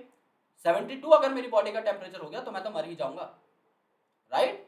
तो सीधी सी बात है, उतना तो हम टॉलरेट कर नहीं सकते। तो यहां पर क्या है, रिपीटेड एम्प्लीफिकेशन के लिए हमें थर्मोस्टेबल डीएनए पॉलीमरेज चाहिए, जो कि थर्मस एक्वेटिकस नाम के बैक्टीरिया से हमें मिलता है। तो थर्मस एक्वेटिकस से मिलता है, तो नाम क्या है, थर्मस, तो यहां से आ जाएगा आपका टीएच, ओके, तो टी आ गया, और एक्वेटिकस का आ गया AQ, तो थर्मस का आ गया T और एक्वेटिकस का आ गया AQ। तो क्या मिलेगा यहाँ पे, पॉलीमरेज के नाम पे टैक पॉलीमरेज हमें मिल जाएगा, राइट, टैक पॉलीमरेज हमें मिल जाएगा। तो टैग पॉलीमरेज इसीलिए इसे बोलते हैं टैग पॉलीमरेज, मतलब ऐसा पॉलीमरेज जो हाई टेम्परेचर के ऊपर 72 से 74 डिग्री सेल्सियस के ऊपर भी काम कर सके। क्योंकि हमारे एंजाइम्स इतने एक्टिव नहीं होते, इसलिए हमने ऐसे ऑर्गेनिज्म के एंजाइम को पकड़ा है जो रहता ही 80 90 100 डिग्री सेल्सियस के आसपास पे, राइट। तो ये डीनेचुरेशन के बाद भी उस टेम्परेचर के ऊपर भी अच्छे तरीके से काम कर सकता है। तो 3 स्टेप होते हैं पीसीआर में। पहला आपका डीनेचुरेशन, यानी जो 2 स्ट्रैंड थे इनको आपने सेपरेट कर दिया है डीएनए के। अब प्राइमर एनिलिंग, मतलब ये जो 2 स्ट्रैंड थे इनके ऊपर आपने क्या कर दिया, इनके ऊपर आपने प्राइमर लगा दिया है। प्राइमर लगा दिया है इन द सेंस आपने शॉर्ट न्यूक्लियोटाइड सीक्वेंसेस यहां पर लगा दिए हैं। ये आपका लग गया एक प्राइमर, ये आपका ये लग गया प्राइमर। अब हो जाएगा एक्सटेंशन ऑफ प्राइमर्स यानी पॉलीमराइजेशन, यानी यहाँ पर ये जो प्राइमर है आपका पूरा ये वाला डीएनए स्ट्रैंड तैयार कर देगा, ये वाला प्राइमर आपका ये वाला डीएनए स्ट्रैंड तैयार कर देगा। यानी इनिशियली जब आपने स्टार्ट किया पूरा का पूरा खेल, तो यहाँ पर 2 स्ट्रैंड्स मौजूद थे, और यहाँ पर जब आप पहुंचे तो 4 स्ट्रैंड्स आपके मौजूद हो गए। यानी 2 स्ट्रैंड से 4 स्ट्रैंड पर सीधा सीधा आपका काम दिख गया आपको। इसी प्रकार से जब आप और चलते जाएंगे और चलते जाएंगे, जब आप अराउंड 30 साइकिल्स और चला देंगे ना, तो 30 साइकिल्स और चलाने पे आपको 1 बिलियन कॉपीज मिल जाएंगी किसी भी जीन ऑफ इंटरेस्ट की। यानी अगर आप 1 अरब कॉपीज भी बनाना चाहते हैं ना, तो आप सिर्फ 30 साइकिल में, यानी महज कुछ घंटों के अंदर एक डीएनए की बिलियंस ऑफ कॉपीज बना सकते हैं। अब ये क्यों इंपॉर्टेंट है भाई, बिलियंस ऑफ कॉपीज इसीलिए इंपॉर्टेंट है क्योंकि समझ लो आपकी बॉडी में कोई बैक्टीरिया आ गया या वायरस आ गया, लेट्स से आपको कोविड हो गया, लेट्स से, तो कोविड की मात्रा इनिशियली इतनी कम होती है कि उसे पकड़ना मुश्किल हो जाता है। लेकिन जब आप पीसीआर करते हो, जैसे आपको पता है कोविड के लिए आरटीपीसीआर टेस्ट करते हैं, तो जब आप पीसीआर करते हो तो उसकी करोड़ों कॉपीज बन जाती हैं। अब एक छोटी सी चीज तो दिखाई नहीं देगी, चलो नहीं दिखाई दी, करोड़ों कॉपीज तो दिखाई देंगी ना, it will become more evident. तो इसलिए आप पकड़ पाते हो कि आपको एग्जैक्टली बीमारी है या नहीं। तो ये डायग्नोसिस में बहुत काम आता है। और आपके पास इतनी कॉपीज हैं, आप जहां मन करे वहां यूज करते रहो बैठ करके, कोई नहीं रोकने वाला, राइट। ये बात हो जाती है। ऑल राइट, अब देखो insertion of recombinant DNA into host cell या ऑर्गेनिज्म। अब आपके जो जीन ऑफ इंटरेस्ट हैं उसको अगर आप लेबोरेटरी पर उगाओगे तो स्मॉल स्केल में उगा पाओगे, यानी कोई बहुत बड़ा लार्ज स्केल प्रोडक्ट नहीं बनेगा, फायदा मुनाफा नहीं होगा। तो जाहिर सी बात है आप यहाँ पर क्या करते हो, बहुत ही ज्यादा कॉम्प्लेक्स, बहुत बड़े बड़े कंटेनर्स में ये सारा काम कराते हो। दैट्स वाई आपका क्या यूज किया जाता है, आपका बायोरिएक्टर यूज किया जाता है। Bioreactors are opted, that's why bioreactor आपके ऑप्ट किए जाते हैं, जो कि एक सर्वगुण संपन्न डब्बे हैं। बायोरिएक्टर का मतलब क्या है, बायोरिएक्टर मतलब ऐसे रिएक्टर जिनमें आपका रिएक्शन हो सकता है। इसमें आप पीएच कंट्रोल कर सकते हो, टेम्परेचर कंट्रोल कर सकते हो, सॉल्ट का कंसंट्रेशन कंट्रोल कर सकते हो, आपका विटामिन की कंसंट्रेशन, सॉल्यूट की कंसंट्रेशन आप कंट्रोल कर सकते हो, ऑक्सीजन की कंसंट्रेशन आप कंट्रोल कर सकते हो, कितना ऑक्सीजन आपको पंप करना है, सारी चीजें आप कंट्रोल कर सकते हो। तो बायोरिएक्टर का होना is a very very very important and critical thing, right. और यहाँ पर क्या होता है, आपका जो प्रोडक्ट आएगा उसे आप अलग अलग सेपरेशन टेक्निक से फिर सेपरेट कर लेंगे और बहुत ही अच्छे तरीके से आपको अपना आइडेंटिफाइबल प्रोडक्ट हाथ में मिल जाएगा। डाउनस्ट्रीम प्रोसेसिंग क्या होती है, आपने भैया प्रोडक्ट बना लिया कोई, अब जो आपने प्रोडक्ट बनाया है उसको मार्केट तक लाने से पहले क्या क्या करना पड़ेगा। भैया आपने प्रोडक्ट तो बना लिया है, लेकिन इसे मार्केट तक लाने से पहले आपको क्या क्या करना पड़ेगा। आप जैसे जूस बना रहे हो, तो जूस में आप प्रिजर्वेटिव थोड़ा बहुत ऐड करते हो, जिससे कि जूस नॉर्मली आप अगर खुला रखोगे तो 4-5 दिन में खराब हो जाएगा, लेकिन जो आपका मार्केट का जूस है उसकी वैलिडिटी मतलब मान के चलो एक्सपायरी डेट आपकी 1 महीने 2 महीने 1 साल तक की भी हो सकती है रियल जूसेस की अगर आप देखेंगे तो, क्योंकि उनके अंदर प्रिजर्वेटिव होते हैं। अगर आप कोई दवाई बना रहे हो तो आपको क्लिनिकल ट्रायल्स करने पड़ेंगे, उसके बिना तो नहीं काम चलेगा। सो बायोसिंथेटिक स्टेज के कंप्लीट होने के बाद आपने अगर एक बार बायोसिंथेटिक स्टेज कंप्लीट कर ली, यानी आपने अगर एक बार बना लिया है सारा सामान, तो मार्केटिंग से पहले आपको क्या क्या करना पड़ेगा? सबसे पहले आपको सेपरेशन एंड प्योरिफिकेशन करनी पड़ेगी कि भैया आप जो भी करना चाह रहे हैं, जो भी आपने बनाया है उसको सेपरेट करो, प्योरीफाई करो, क्योंकि बैक्टीरिया के अंदर भी हजारों जीन्स एक्सप्रेस होते हैं, तो आपको पहले अपना प्रोटीन निकालना पड़ेगा, ठीक है, और उसके बाद उसे आपको प्रोसेस करना पड़ेगा। अब देखो बायोरिएक्टर जो मैं बता रहा था यहाँ पे क्या है, अगर आप लार्ज क्वांटिटी के अंदर कोई भी चीज बनाना चाहते हैं तो बायोरिएक्टर आपके लिए एक बहुत ही अच्छा ऑप्शन है। बायोरिएक्टर आपके 100 लीटर से लेकर के 1000 लीटर तक बड़े कंटेनर्स होते हैं, इतने बड़े बड़े डब्बे रहते हैं जिनके अंदर बहुत आराम से आप लोग अपना पूरा का पूरा काम कर सकते हैं, राइट। तो लार्ज वॉल्यूम्स के अंदर ये ऑपरेट करते हैं, जिससे कि आपका इंडस्ट्रियल स्केल पे कोई भी प्रोडक्ट डेवलप किया जा सकता है। अब ये ऑप्टिमल कंडीशन प्रोवाइड करते हैं, जैसा मैंने आपको बताया कि इसमें टेम्परेचर कंट्रोल सिस्टम है, बढ़ा सकते हो कम कर सकते हो, पीएच कंट्रोल यानी एसिडिटी को कंट्रोल कर सकते हो, सबस्ट्रेट क्या क्या डालना है, सॉल्ट क्या क्या डालेंगे, विटामिन क्या क्या डालेंगे, ऑक्सीजन क्या क्या डालेंगे, सारी बातें ऊपर लिखी हुई हैं, सारा का सारा कंट्रोल कर सकता है बायोरिएक्टर। और सबसे कॉमन टाइप ऑफ बायोरिएक्टर जो होता है इसे आप कहते हैं stirred tank reactor. Stirred tank मतलब आप इसमें स्टिरिंग कर सकते हो, ये आपका मोस्ट कॉमन है। स्टिरिंग कर सकते हो मतलब चीजों को आप घुमा सकते हो, इसके अंदर एक मोटर लगी रहती है जिससे आप चीजों को घुमाते हो, यानी ब्लेडेड इम्पेलर्स लगे रहते हैं जो कि घुमा करके चीजों को मिक्स करते हैं, और इनका बेस जो है वो भी कर्व्ड होता है, जिससे कि यहाँ पर बहुत अच्छे तरीके से आपका सारा काम हो पाए। So it is usually cylindrical with curved base, इनका बेस कर्व्ड होता है to facilitate the mixing of reactors content. ये क्वेश्चन नीट में 2 बार पूछा जा चुका है, सेम लाइन सेम कंटेंट, कि कर्व्ड बेस क्यों होता है आपका बायोरिएक्टर के अंदर, जिससे चीजें स्पेशली ऑक्सीजन मिक्स हो सके। तो स्टिरर दिया रहता है जिससे कि ऑक्सीजन अवेलेबिलिटी जो है बरकरार रहे थ्रू आउट द बायोरिएक्टर, और जो भी चीजें हैं वो भी आपकी प्रॉपर्ली मिक्स हो जाए। The bioreactor has an agitator system जो कि चीजों को मिक्स करे, हिलाता रहे, ऑक्सीजन डिलीवरी सिस्टम जो ऑक्सीजन सप्लाई करता रहे, फोम कंट्रोल सिस्टम। अब जाहिर सी बात है जब आप चीजों को मिलाओगे, अंदर खाने पीने का सामान भरा हुआ, जब आप चीजों को मिलाओगे तो भैया फोम जो है आपके बुलबुले बनेंगे ना ऊपर की साइड।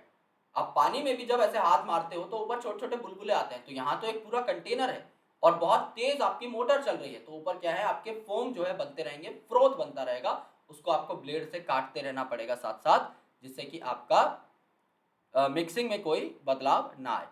यहाँ पर temperature control pH control system होता है, सैंपलिंग पोर्ट्स होते हैं जिससे आप सैंपल और डाल सकते हो, रिएक्टेंट और प्रोडक्ट निकाल भी सकते हो, तो जो आपका बेकार कल्चर रहता है वो आपका पीरियोडिकली रिमूव भी किया जाता रहता है।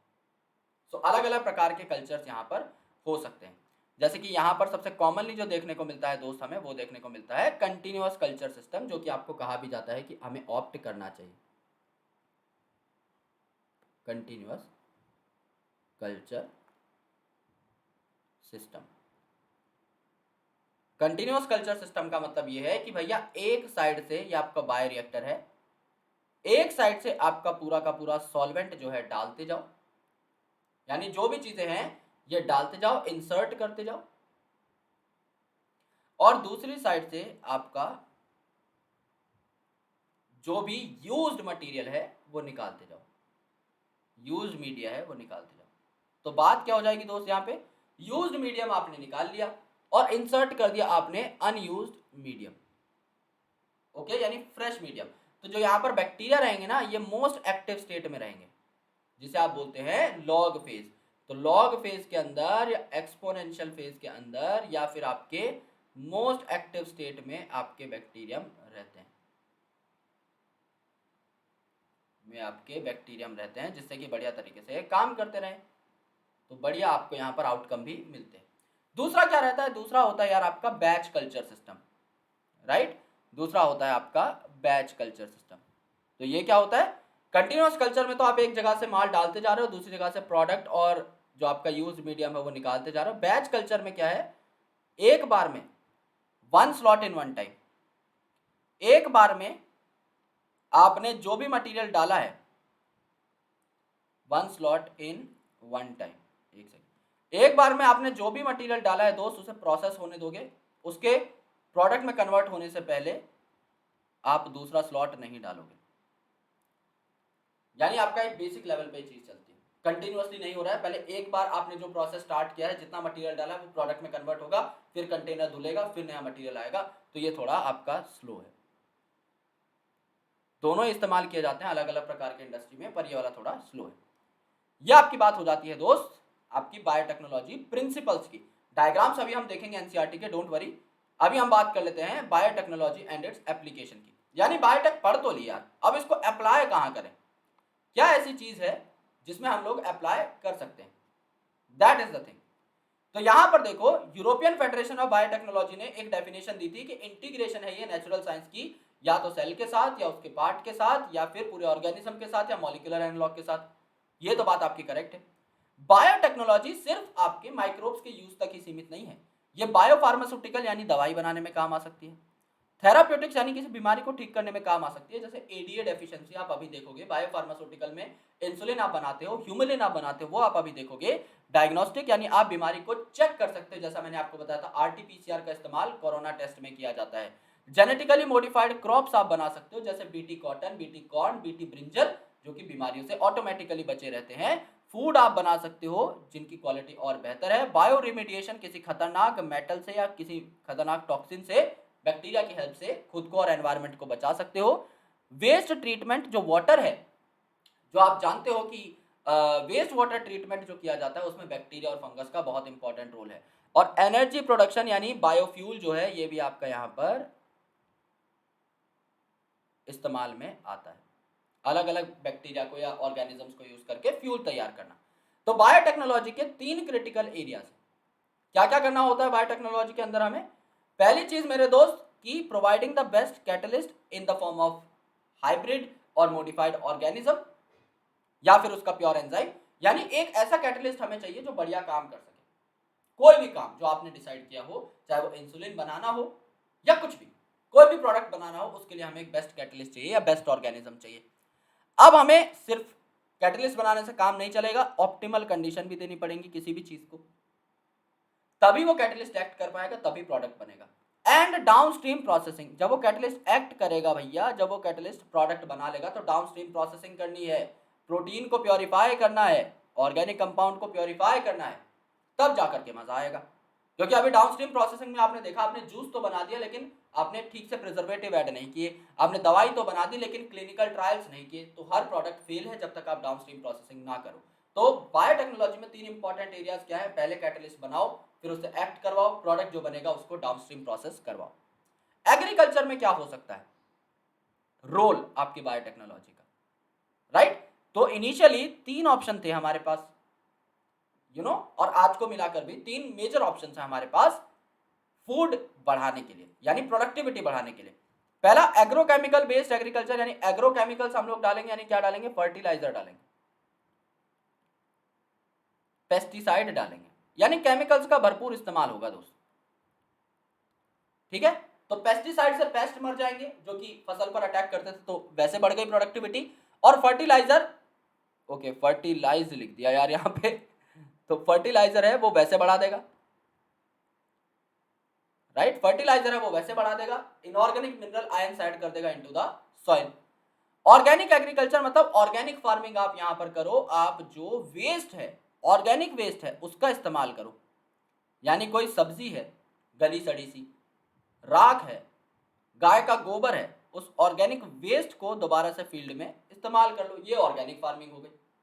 Genetic engineered crop based agriculture मतलब इंप्रूव कर दो सीधा का सीधा आपके स्ट्रेन को ही, यानी जो वैरायटी है आपकी पौधे की, सीधा उसी को इंप्रूव कर दो कि भैया बने ही अच्छी चीज ऑटोमेटिकली, राइट? तो जेनेटिकली मॉडिफाइड ऑर्गेनिजम्स, जिनको आप ट्रांसजेनिक ऑर्गेनिजम्स बोलते हैं, ये क्या है? जेनेटिक मॉडिफाइड ऑर्गेनिज्म मतलब आप पहले कुछ थे, आपको मैंने मॉडिफाई कर दिया, आपके अंदर एक नया जीन डाल दिया, नाउ यू आर मॉडिफाइड। जैसे बैक्टीरिया था, अब मैंने उसके अंदर अपना इंसुलिन का जीन डाल दिया, नाउ इट इज मॉडिफाइड।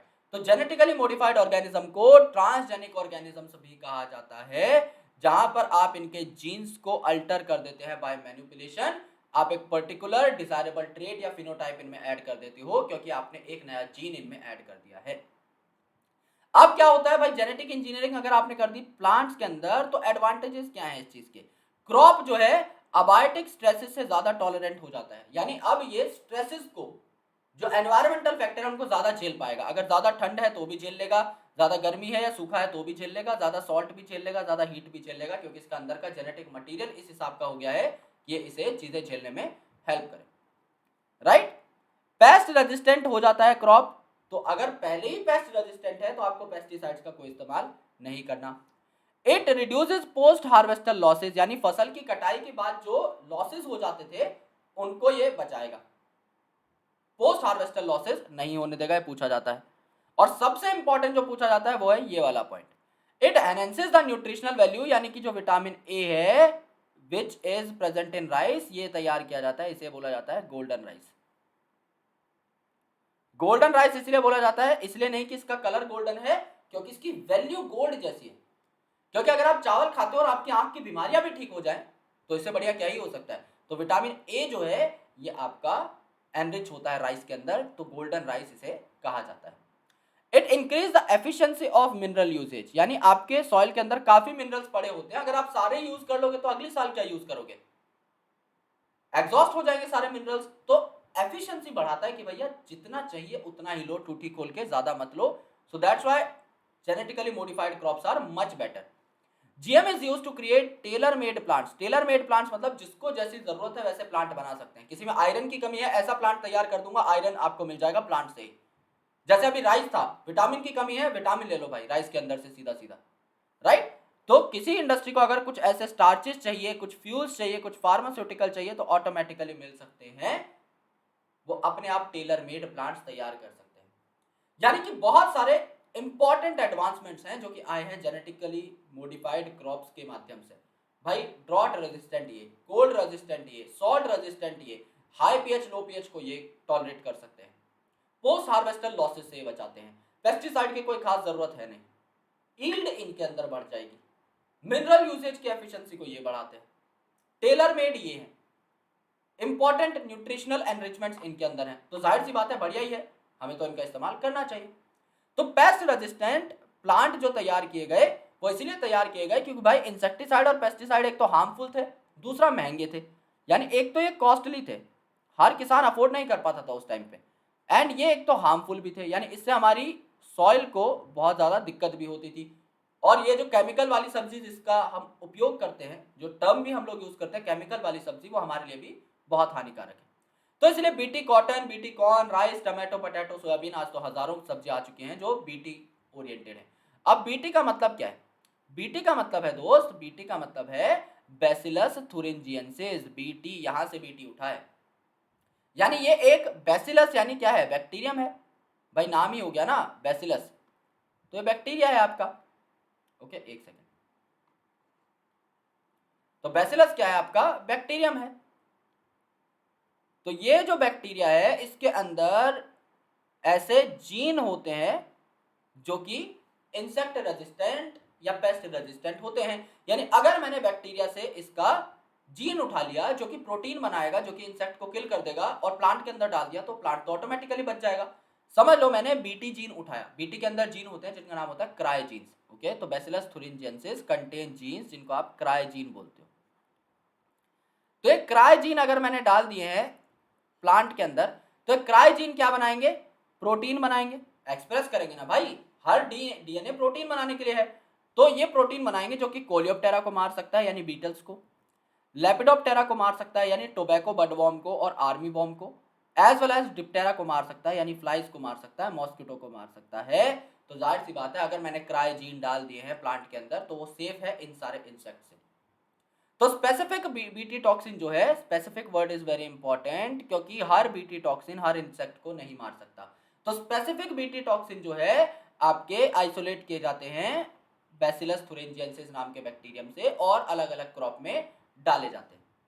तो कौन से जीन आपके डाले जाएंगे ये टोटली पेस्ट पर डिपेंड करता है कि किसे हमें मारना है। So they are insect group specific, यही मैंने स्टार्टिंग में भी इस डब्बे के अंदर मार्क कर दिया है।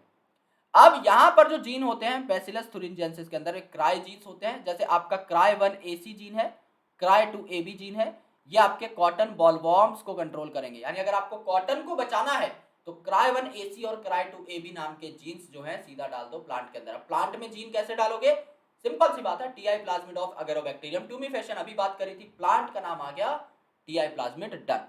और क्राई 1 AB जो है भाई इसको यूज कर लो कॉर्न बोरर के केस में, अगर कॉर्न को बचाना है तो क्राई 1 AB का इस्तेमाल कर लो। इसी प्रकार से स्पेसिफिक जीन्स हैं अलग अलग आपकी स्पीसीज के लिए, अलग अलग आपके ऑर्गेनिजम्स के लिए, उनका इस्तेमाल आप लोग कर सकते हो, राइट। अब देखो मैकेनिज्म ऑफ एक्शन क्या है, यहां से क्वेश्चन पूछा जाता है। क्या क्वेश्चन पूछा जाएगा वो मैं डब्बे में मार्क कर दूंगा। Bacillus thuringiensis forms protein crystal a toxic insecticidal protein during a particular phase of their growth। यानी बैसिलस thuringiensis जो है एक पर्टिकुलर फेज ऑफ ग्रोथ में प्रोटीन क्रिस्टल बनाता है। अब ये प्रोटीन क्रिस्टल खुद बैक्टीरिया को खुद को क्यों नहीं मार लेते या प्लांट को क्यों नहीं इफेक्ट करते, क्योंकि मेरे भाई जब ये इंसेक्ट में जाते हैं तो इंसेक्ट के अंदर पहले तो ये प्रोटॉक्सिन के फॉर्म में प्रेजेंट होते हैं, इंसेक्ट के अंदर जाने के बाद उसके गट का जो अल्कलाइन पीएच है ये इन्हें एक्टिवेट कर देता है इनटू टॉक्सिन। यानी ये जो क्रिस्टल्स थे ना ये अब सॉल्युबलाइज हो जाएंगे, अब जाके एक्टिवेट होंगे। पहले प्रोटॉक्सिन के फॉर्म में प्रेजेंट थे, initially they are protoxin, right, initially ये प्रोटॉक्सिन थे, इतने टॉक्सिक नहीं थे, लेकिन जब इंसेक्ट के अंदर गए अल्कलाइन पीएच से इनकी भिड़ंत हुई, यानी बेसिक पीएच से इनकी भिड़ंत हुई, तब जाके क्या हुए, एक्टिवेट हो गए टॉक्सिन और इंसेक्ट के मिड गट से बाइंड हो गए, एपिथेलियल सेल से बाइंड हो गए, और मिड गट के एपिथेलियल सेल्स को उन्होंने स्क्रॉच कर दिया, काट दिया, पोर्स कर दिया उसके अंदर, जिस वजह से पूरी की पूरी एलिमेंट्री कैनाल में स्वेलिंग हो गई और इंसेक्ट की डेथ हो गई। यानी अगर मैं एक प्लांट हूं और मुझे इंसेक्ट ने अगर खा लिया है तो मेरे कंटेंट के साथ साथ आपके जो प्रोटीन्स है वो भी इंसेक्ट के अंदर चले गए, फिर वहां पर जो उसके मिड गट का अल्कलाइन, जो उसके अल्कलाइन पीएच था उसकी वजह से सॉल्युबलाइज हो गए, मिड गट में पहुंच के एपिथेलियल सेल्स के अंदर छेद कर दिया और लाइसिस कर दिया पूरे के पूरे इंसेक्ट का।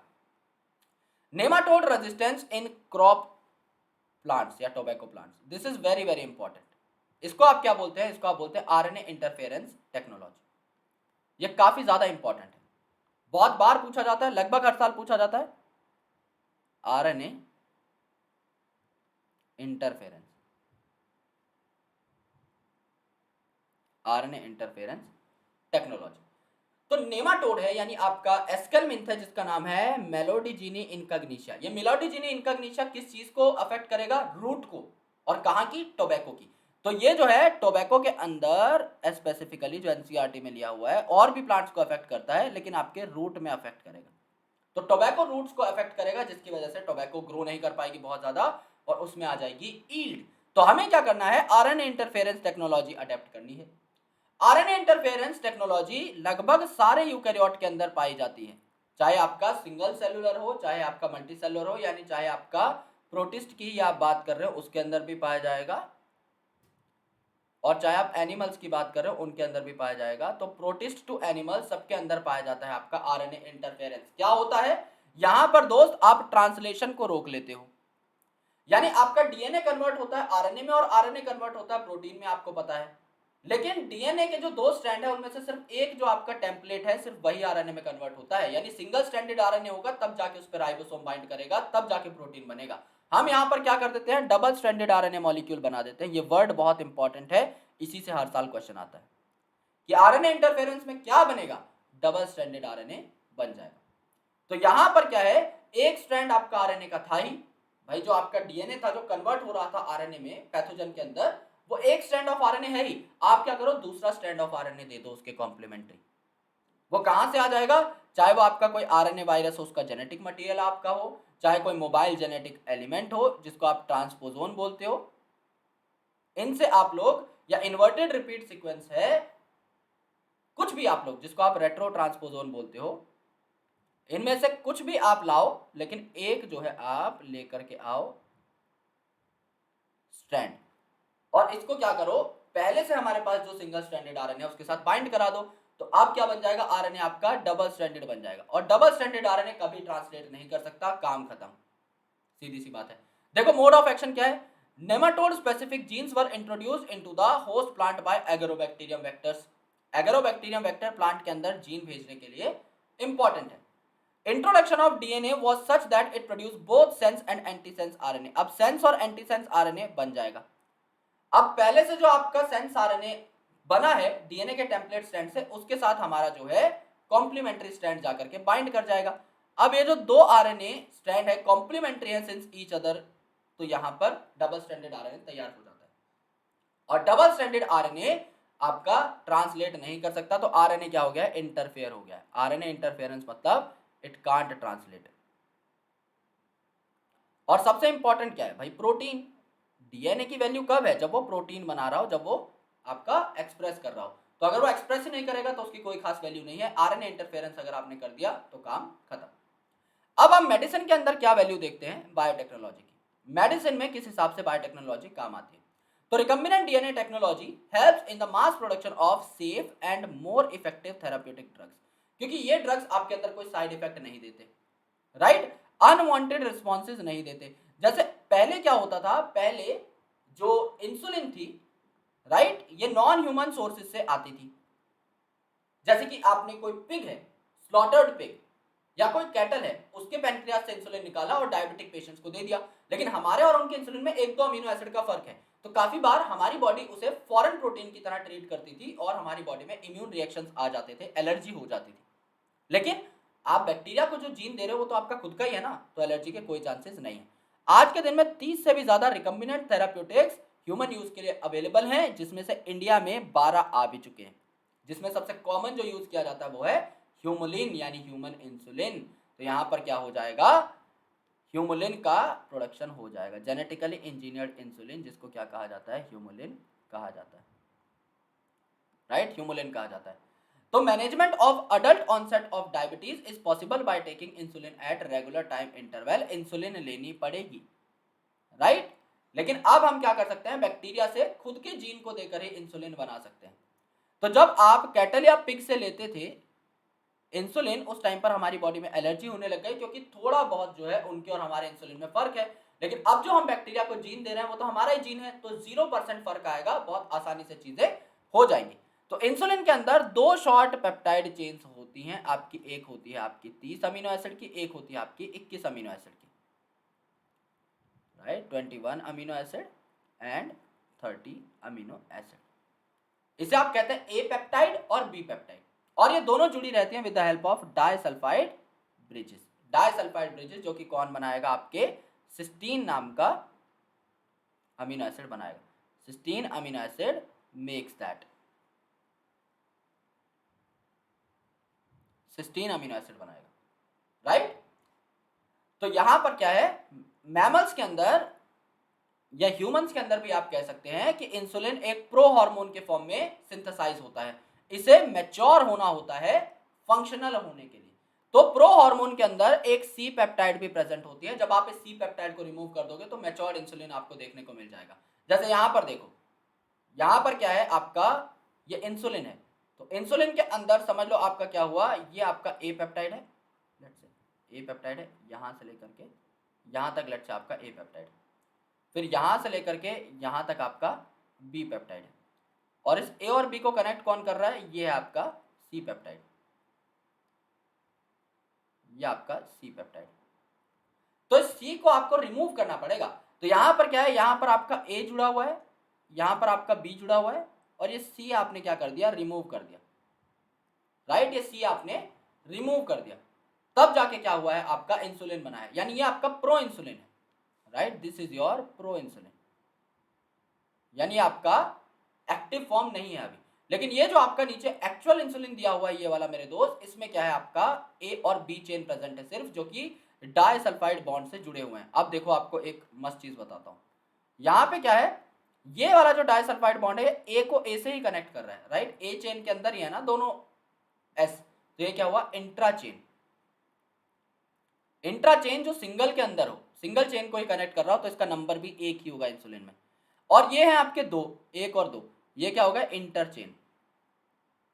इंटरचेन, इंटरचेन है जो दो चेन्स को कनेक्ट करते हैं, तो इनका नंबर भी 2 हो जाएगा, और सी पेप्टाइड रिमूव हो जाएगी, जिसके बाद आपका क्या बन जाएगा, मैच्योर्ड एक्टिव इंसुलिन बन जाएगा। 1983 के आसपास एली लिली नाम की एक अमेरिकन कंपनी थी,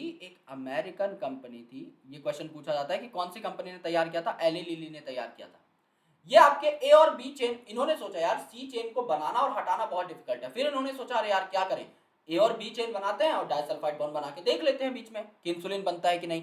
तो इन्होंने सिर्फ ए और बी चेन जो है इनके जीन्स लिए और ई कोलाई के प्लाज्मिड के साथ अटैच करा दिए।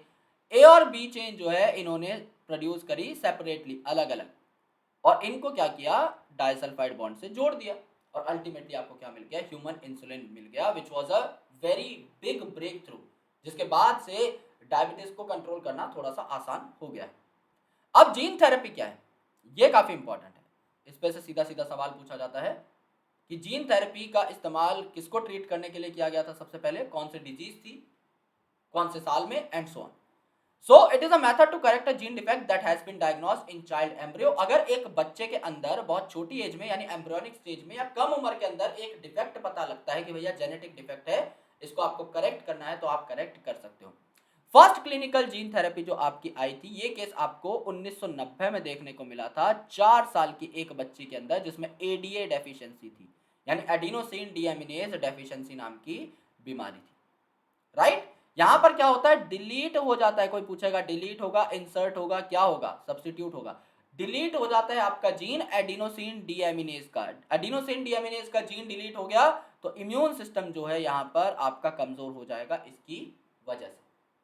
यानी वो जो 4 साल की बच्ची थी जिसमें एडीए का जीन नहीं है, उसका इम्यून सिस्टम कमजोर है, क्यों, क्योंकि भैया ADA is important for, adenosine deaminase is important for immunological system. SCID हो जाता है इसकी कमी की वजह से, severe common immuno deficiency, right. अलग अलग प्रकार की इम्यूनो डेफिशिएंसी आपको देखने को मिलेगी, ओवरऑल जो है बहुत काम खराब हो जाएगा बॉडी का। This can be cured by bone marrow transplantation, bone marrow transplantation कर सकते हो या एंजाइम रिप्लेसमेंट थेरेपी कर सकते हो, यानी एंजाइम जो कम है, एडिनोसिन डीएमिनेज जो नहीं बन रहा है बच्ची के अंदर, वो आप इंजेक्शन के थ्रू दे दो, या बोन मैरो ट्रांसप्लांट कर दो कि आपके जो सेल्स हैं उनके अंदर ऑटोमेटिकली क्या बनने लग जाए, नेक्स्ट टाइम से आपका ये एंजाइम बनने लग जाए। लेकिन यार ब्लड सेल्स की भी एक एज होती है, तो यहां पर समझ लो आरबीसी है, 120 दिन का लाइफ स्पैन है, 120 दिन तक समझ लो कोई चीज बना रही है आरबीसी, उसके बाद नहीं बनाएगी। डब्ल्यूबीसी है, उसका भी स्पैन है कुछ मंथ्स का, कुछ वीक्स का। अगर आप डब्ल्यूबीसी के अंदर कोई चीज इंसर्ट कराते हो तो कुछ वीक्स बाद वो भी खत्म हो जाएगी, तो परमानेंट क्योर्स नहीं है, ये परमानेंट क्योर नहीं, और इंजेक्शन तो लाइफ टाइम लेने ही पड़ेंगे, वो तो वैसे ही परमानेंट क्योर नहीं है। तो यहां पर आप क्या कर सकते हो, एटलीस्ट एक मेथड के तौर पे, चाहे वो परमानेंट क्योर हो चाहे ना हो, क्या कर सकते हो आप, लिम्फोसाइट निकालो, राइट। आपने लिम्फोसाइट निकाले और कल्चर में ग्रो किए, नंबर काफी ज्यादा बढ़ गया, फिर आपने क्या डाला इसमें, एडीए का सीडीएनए डाला, यानी कॉम्प्लीमेंट्री डीएनए डाला, कॉम्प्लीमेंट्री डीएनए डाला, यानी ओनली कोडिंग सेगमेंट आपने यहां पर डाला इन लिम्फोसाइट के अंदर, यानी कि उसमें अब एडीए बनना स्टार्ट हो जाएगा, और इंजेक्ट बैक कर दिए पेशेंट के अंदर, यानी अब दोबारा से वो जो लिम्फोसाइट थे पेशेंट के अंदर आ गए। लेकिन ये चीज आपकी पीरियोडिकली रिपीट करनी पड़ेगी, क्योंकि भाई इमॉर्टल नहीं है ये सेल, राइट, ये कोई अमर सेल्स तो है नहीं, 3 हफ्ते 4 हफ्ते जितना भी इनका लाइफ स्पैन है, उसके बाद आपको दोबारा ये चीजें करानी पड़ेंगी। लेकिन अगर आप अर्ली एम्ब्रियोनिक स्टेज में पकड़ लेते हो इस चीज को, इस बीमारी को, तो ये परमानेंट क्योर हो सकता है, क्योंकि अर्ली एम्ब्रियोनिक स्टेज में अभी ब्लड सेल बन ही रहे हैं, आपकी बॉडी कंप्लीटली नहीं बनी है। उस टाइम पे अगर आप कुछ सेल्स के अंदर भी डाल दोगे ना बोन मैरो में, तो आपके जो जो नए ब्लड सेल बनेंगे उस पर्टिकुलर सेल से ना, वो सारे के सारे ही आपके एडीए कंटेन करेंगे। तो इसको अर्ली एम्ब्रियोनिक स्टेज पे पता लगाना इज वेरी इंपॉर्टेंट, तभी इसीलिए कहते हैं अर्ली डायग्नोसिस बहुत जरूरी है। और कई बार कोई चीजें इतनी कम होती है मात्रा में कि हमें पता ही नहीं लगता ओके कितना बचा हुआ है, ऑलराइट 1.5 पेज। कई चीजें इतनी कम होती है मात्रा में कि हमें पता ही नहीं लगता कि भाई इनको पकड़े कैसे, तो उसके लिए क्या है, उसके लिए भी अलग अलग प्रोटोकॉल्स आपके यहाँ पर मौजूद हैं, जैसे कि रिकम्बिनेंट डीएनए टेक्नोलॉजी, ओके, इसके अंदर पीसीआर एलाइजा बहुत इंपॉर्टेंट है अर्ली डायग्नोसिस के लिए। अर्ली डायग्नोसिस आपकी urine test, blood sample test, इनसे बहुत ज्यादा अच्छे तरीके से नहीं हो सकती। तो प्रेजेंस ऑफ पैथोजन आपका तभी पता लगता है जब आपके अंदर कोई सिम्टम आ जाए, जब आपके अंदर ऑलरेडी उसकी मात्रा बहुत ज्यादा है, लेकिन तब तक देर हो चुकी होती है, आपको अर्ली डिटेक्शन करना पड़ेगा। सो बहुत लो कंसंट्रेशन ऑफ बैक्टीरिया या वायरस भी आप लोग पता लगा सकते हो, क्योंकि आप एम्पलीफाई कर सकते हो उनके न्यूक्लिक एसिड को बाय पीसीआर। जैसे एचआईवी का जो आप टेस्ट करते हो उसमें पीसीआर का इस्तेमाल करते हो, क्योंकि आपको पता है भाई पीसीआर में 30 साइकिल चलाएंगे 1-1.5 घंटे तक, और आपकी क्या मिलेंगी, 1 बिलियन कॉपीज मिलेंगी। 30 साइकिल चलाएंगे 1 बिलियन कॉपीज मिलेंगी।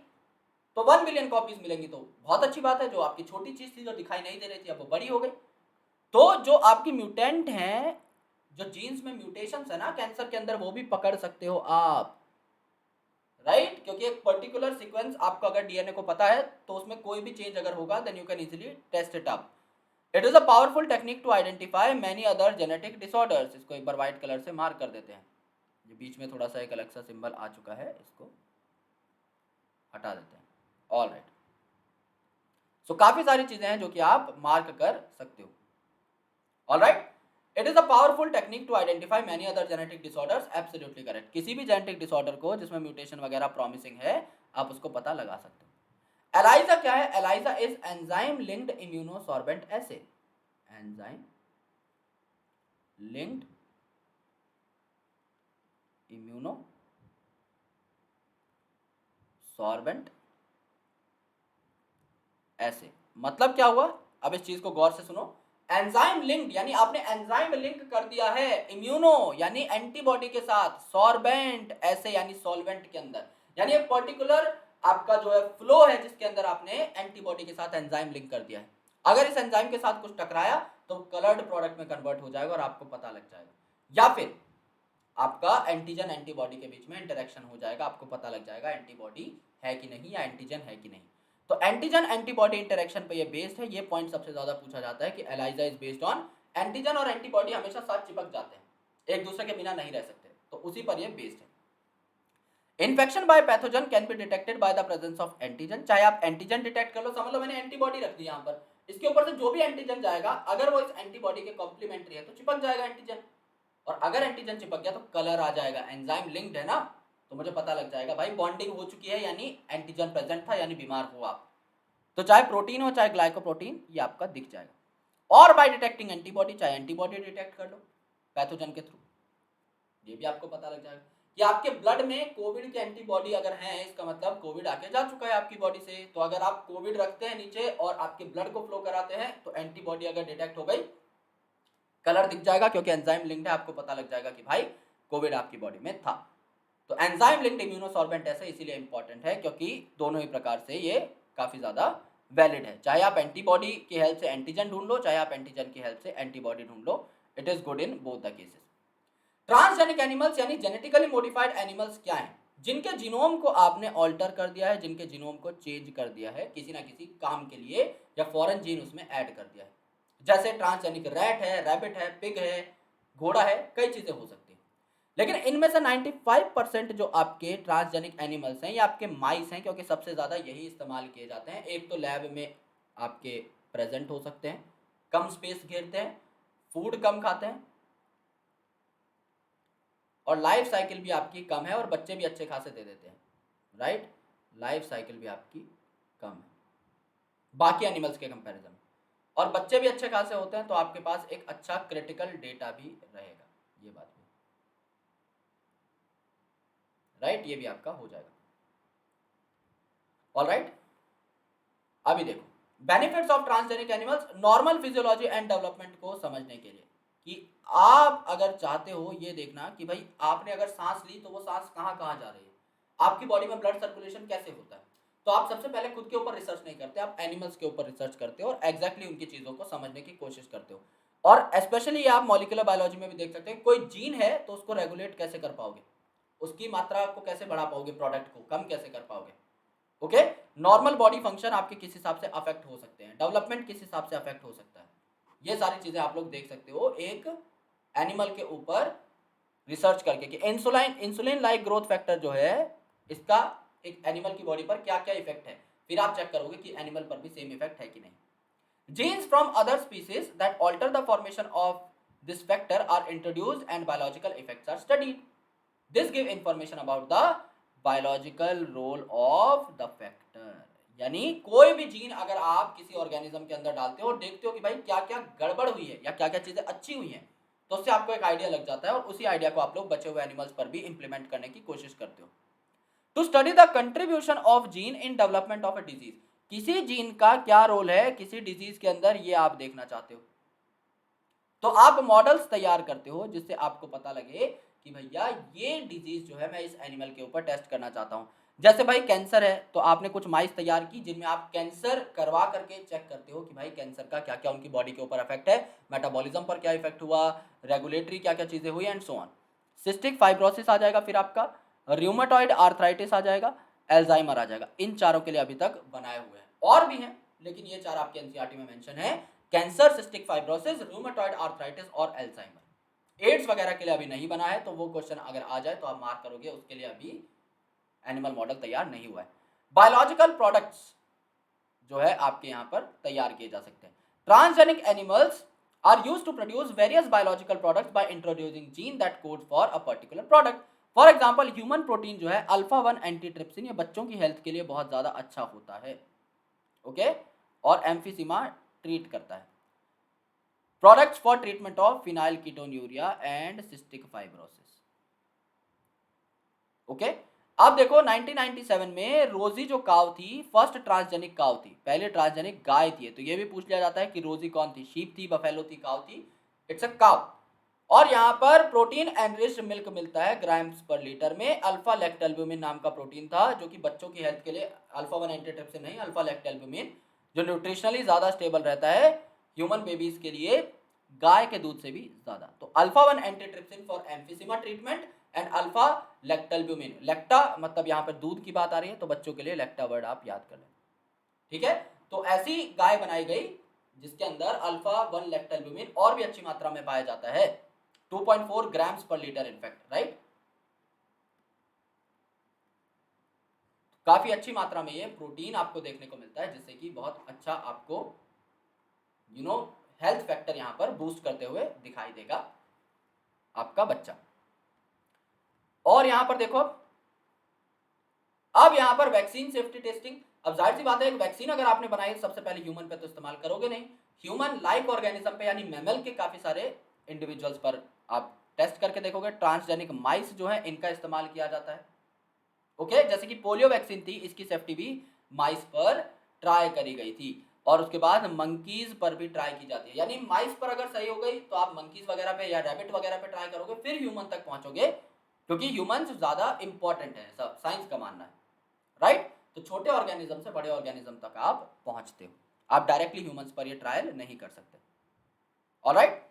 अब देखो केमिकल सेफ्टी टेस्टिंग या टॉक्सिसिटी टेस्टिंग, एक चीज का कितना अमाउंट रखा जाए ये हम देखते हैं। तो अमाउंट आप यहां पर देखते हो, अमाउंट बार आप यहां पर देखते हो। अमाउंट बार का मतलब क्या है दोस्त, समझ लो आपको एक दवाई देनी है एक पेशेंट को, अब वो दवाई का डोज कितना होना चाहिए, 50 mg, 100 mg, 200 mg, 500 mg, कितना। उसके लिए आपको क्या करना पड़ेगा, उस दवाई के अलग अलग डोज अलग अलग जानवरों को देने पड़ेंगे, फिर पेशेंट्स पर ट्राई करना होगा। 50 mg असर ही नहीं किया, 100 mg असर किया, 150 mg असर किया, 200 mg असर किया लेकिन सिम्टम आ गए, यानी 100 150 सेफ है, 200 हाइपर टॉक्सिसिटी कर देगा, हाइपर आपका वो हो जाएगा कॉन्सेंट्रेशन, और आपकी जो एकदम लो है वो तो अलग केस हो जाएगा कि वो तो काम ही नहीं कर रही, तो वो आप ऐसे नहीं रख पाओगे। तो यहां पर क्या है, ट्रांसजेनिक एनिमल्स जो होते हैं इनके अंदर जीन्स जो हैं इनको आप मोर सेंसिटिव बना दोगे, कि जब मैं इनमें कोई टॉक्सिक एलिमेंट डालूं, कोई टॉक्सिक सब्सटेंस डालूं, तो ये फटाक से जो है उसके खिलाफ रिस्पॉन्स जनरेट करें और मुझे पता लग जाए कि इनकी बॉडी में क्या क्या गड़बड़ हुई है, क्या क्या इफेक्ट्स हुए हैं, मैं उनको स्टडी कर लूं और इमीडिएट रिजल्ट्स मुझे मिल जाए। क्योंकि भाई सारी बात है टाइम की, अगर मैं उनको ससेप्टेबल बना देता हूं कि इनमें जल्दी से प्रॉब्लम्स आ जाए तो मेरा टाइम बच जाएगा, मुझे जल्दी इफेक्ट पता लग जाएंगे एंड सो ऑन, राइट। अब देखो एथिकल इश्यूज, काफी बार एथिकल इश्यूज आ जाते हैं बायोलॉजिकल रिसर्च के अंदर। काफी बार चोरी कर लेता है कोई किसी का पेटेंट, काफी बार किसी के बिना परमिशन के किसी का सामान बेच देता है, तो ये सारे हमें देखने हैं इश्यूज बायोपिरेसी वगैरह के। एथिकल इश्यूज मतलब जानवरों पे आप एक लिमिटेड तौर पे रिसर्च करो तो ठीक है, आपको परमिशन लेनी होगी। तो अनप्रेडिक्टेबल रिजल्ट्स यार यहां पर आ सकते हैं, और अनप्रेडिक्टेबल रिजल्ट्स कुछ भी हो सकते हैं, राइट। तो जेनेटिक मॉडिफिकेशंस जो हैं इनके कुछ भी रिजल्ट हो सकते हैं जो इकोसिस्टम के लिए बहुत हार्मफुल भी हो सकते हैं। इसलिए अगर आप कोई भी रिसर्च करते हो तो आपको सबसे पहले प्रपोजल भेजना होता है genetic engineering and approval committee को, जीईएसी, जिसका फुल फॉर्म पूछा जाता है नीट के अंदर। जीईएसी ही आपको बताएगा कि भैया आप इस रिसर्च को करने के लिए एबल हैं कि नहीं। तो डिसीजंस जो है इस पूरी की पूरी जीईएसी द्वारा ही लिए जाते हैं। तो आपको जो भी करना है आप सबसे पहले जीईएसी से परमिशन लेंगे, अदरवाइज आप नहीं कर पाएंगे। Problems of patent. अब पेटेंट क्या है? पेटेंट मतलब आपने कोई चीज बनाई है या आपने कोई प्रोसेस जो है डिजाइन किया है, आपने कोई चीज डिस्कवर की है, उसका पेटेंट आप ले सकते हो। अगर आपसे पहले किसी और ने पेटेंट ले लिया तो पेटेंट उसका हो जाएगा, आपको फाइल करनी पड़ती है पेटेंट, राइट। काफी बार क्या होता है, काफी लोग पेटेंट फाइल नहीं करते, उनका आइडिया चोरी हो जाता है। अब तो देखो हर साइंटिस्ट पेटेंट करने लगा है, लेकिन पहले क्या होता था कि कन्वेंशनल चीजों को कौन ही पेटेंट कराता था। लेकिन कुछ फॉरेन कंपनीज को अगर पता लग गया ना कि भाई इस चीज पे पेटेंट नहीं है and it is very valuable, तो वो उस चीज का पेटेंट करा के उसको अपने पास रख लेते थे, राइट। तो यहां पर क्या हो गया, many indigenous varieties are claimed by multinational companies as their own inventions, यानी हमारी काफी इंडिजीनियस वैरायटीज थी जो हम सालों से यूज कर रहे हैं, मल्टीनेशनल कंपनीज ने बोला कि भैया ये तो हमारी इन्वेंशन है, ये तो हमने किया है। For example, A new variety of basmati was claimed by American company through patenting, कि हमने नई बासमती की वैरायटी बनाई है, बट एक्चुअल में क्या किया था उन्होंने, इंडियन फार्मर द्वारा जो इंडियन बासमती उगाई जाती है इसको सेमी डॉर्फ वैरायटी से आपका क्या कर दिया, क्रॉस करा दिया। अगर इंडियन बासमती है और एक किसी भी राइस वैरायटी से अगर आप क्रॉस करा दोगे तो अल्टीमेटली आपको रिजल्ट तो थोड़े बहुत ऑल्टर्ड मिलेंगे ही ना। तो वहां पे क्या हुआ, एक ऑल्टर्ड रिजल्ट उन्हें मिला और उन्होंने बोला भाई ये तो हमारी नई variety, which was totally false. Same उन्होंने क्या किया, नीम का और टर्मरिक का यानी हल्दी का और नीम का पेटेंट ले लिया, जो कि इंडियन मेडिसिन में, आयुर्वेदिक मेडिसिन में हजारों सालों से इस्तेमाल हो रही है। तो it was a matter of dispute कि हमें हमारी सारी चीजों का पेटेंट करा लेना चाहिए, क्योंकि सामने वाला क्या करता है, बायोपायरेसी के तहत क्या कर देता है, हमारी चीजें भी चोरी कर लेता है, हमें कोई कंपनसेटरी पेमेंट भी नहीं देता, हमें नुकसान भी हो जाता है, हमारी रिसोर्सेज भी बाहर चली गई और इससे हमें काफी दिक्कत होती है।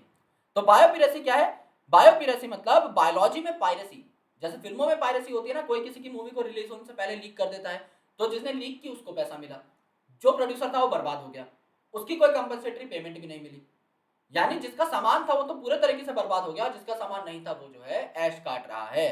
तो बायोपिरेसी मतलब आपने किसी की बायो रिसोर्सेज को इस्तेमाल कर लिया है मल्टीनेशनल कंपनीज ने या ऑर्गेनाइजेशन ने, विदाउट प्रॉपर ऑथराइजेशन, परमिशन भी नहीं ली सामने वाले की, ना किसी कंट्री की ना किसी बंदे की। ओके, तो जो डेवलप्ड नेशन है यूएस वगैरह, इनके पास पैसा तो है लेकिन बायोडाइवर्सिटी नहीं है, ट्रेडिशनल नॉलेज नहीं है, जबकि हमारे पास ट्रेडिशनल नॉलेज है जो कि डेवलपिंग कंट्रीज हैं। तो यहां पर क्या है, आपकी इनजस्टिस काफी ज्यादा हो जाती है। ये जो बड़े बड़े लोग हैं पैसे वाले, ये कंपनसेशन नहीं करते हैं, बेनिफिट शेयरिंग नहीं करते हैं, हमारी चीजों का अनऑथराइज्ड यूज करते हैं और हमारी चीजों को बेचते हैं, उससे पैसा कमाते हैं। तो इंडियन पार्लियामेंट में रिसेंटली सेकंड अमेंडमेंट आया है इंडियन पेटेंट्स के अंदर, जिसको बोला गया है इंडियन पेटेंट्स बिल, राइट, कि अगर आपका ऐसा कोई भी इशू है तो आप इंडियन पेटेंट बिल में दे सकते हो।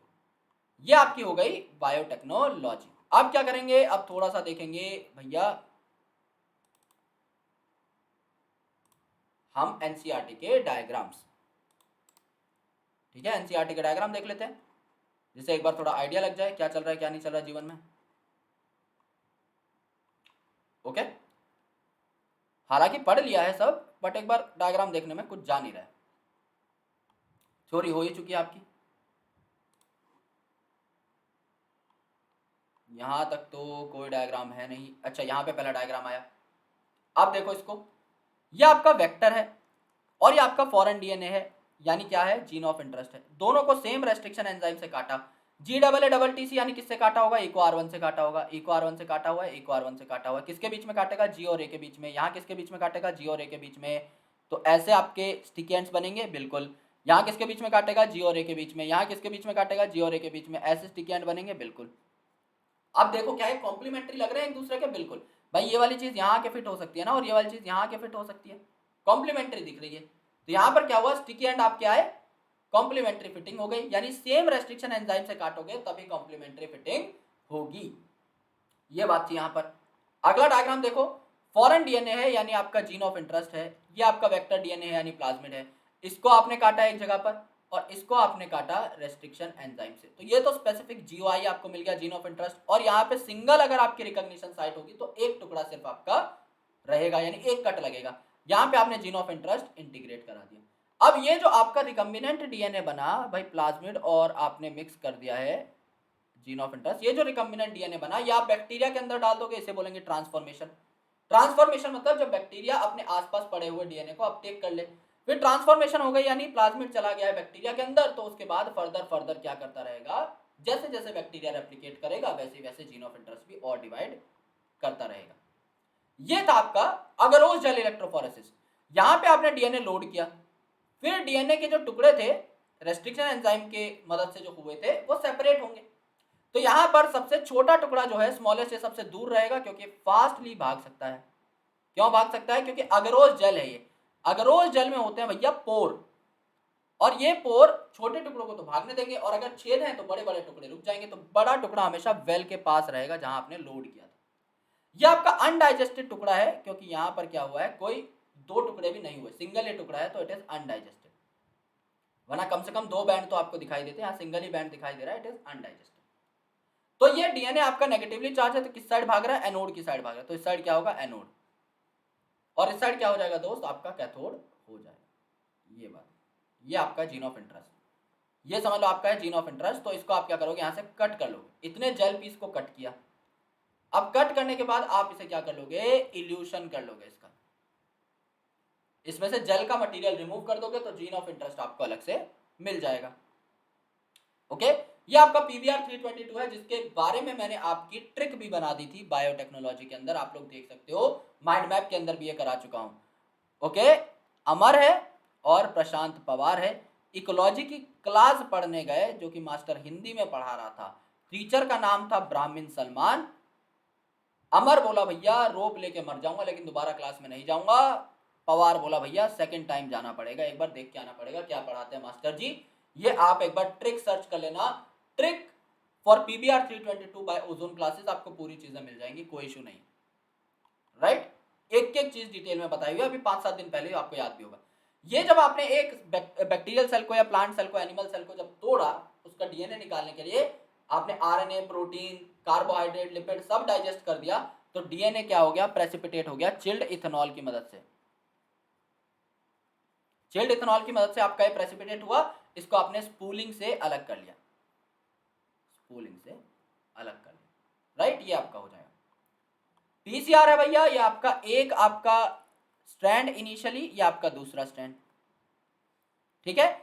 अब इसको आपने अलग कर लिया, ये आपका एक स्ट्रैंड है दूसरा स्ट्रैंड है, तो क्या हो गया, डीनेचुरेशन हो गई।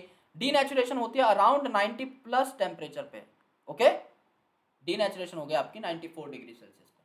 फिर आपने एनिलिंग कराई, यानी लगभग 40 से 60 के बीच में टेम्परेचर पे आपकी एनिलिंग होती है, आपने यहाँ पे प्राइमर ऐड करा दिए। अब ये primer 5 prime to 3 prime grow करेंगे यानी डीएनए को रेप्लिकेट करेंगे, एक्सटेंशन हो जाएगी, फिर आपकी एक्सटेंशन हो जाएगी मतलब यहाँ पर आपकी पूरी की पूरी डीएनए रेप्लिकेशन हो गई। तो 2 के 4 स्टैंड बन गए, 2 के 4 बनेंगे, 4 के 8 बनेंगे, 8 के 16, 16 के 32, 32 के 64, एंड इस हिसाब से 1 बिलियन टाइम जो है आपकी तगड़ी सी यहाँ पर कॉपीज बन जाएंगी, इसे आप कहते हैं एम्प्लीफिकेशन। ये आपका बायोरिएक्टर है, बायोरिएक्टर में देखो एसिड बेस कंट्रोलर है, स्टीम है फॉर स्टरलाइजेशन यानी टेम्परेचर कंट्रोलर है, मोटर है जिसकी मदद से आपका फोम ब्रेकर जो ऊपर आपका बुलबुले आएंगे उसको भी फोड़ेगा, फ्लैट ब्लेडेड इम्पेलर है जो कि चीजों को घुमाएगा, मिक्स करेगा, यहाँ पे कल्चरल ब्रोथ है खाने पीने का, स्टेराइल एयर यानी गंदी हवा यहाँ से बाहर निकलती रहेगी जो भी आप यूज कर लोगे, और इसके अंदर कंटेनर के अंदर चीजें घूमती रहेंगी, कर्व्ड बेस है जिससे चीजें बढ़िया मूव होती रहे। ये आपका क्या है, ये आपका है simple stirred tank reactor.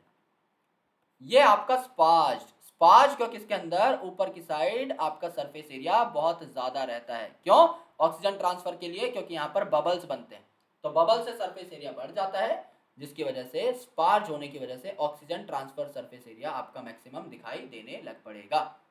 Done, ये आपका हो गया भाई, काट देते हैं।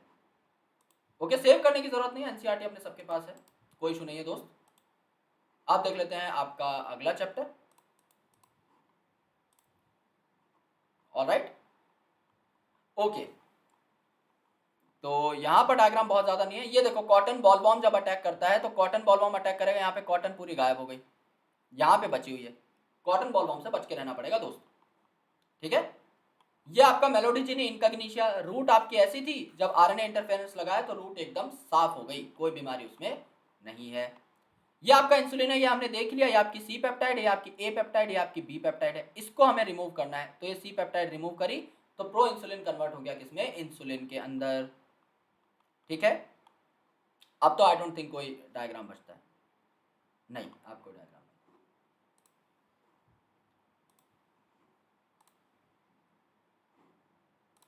ओके मेरा वाला कहाँ गया,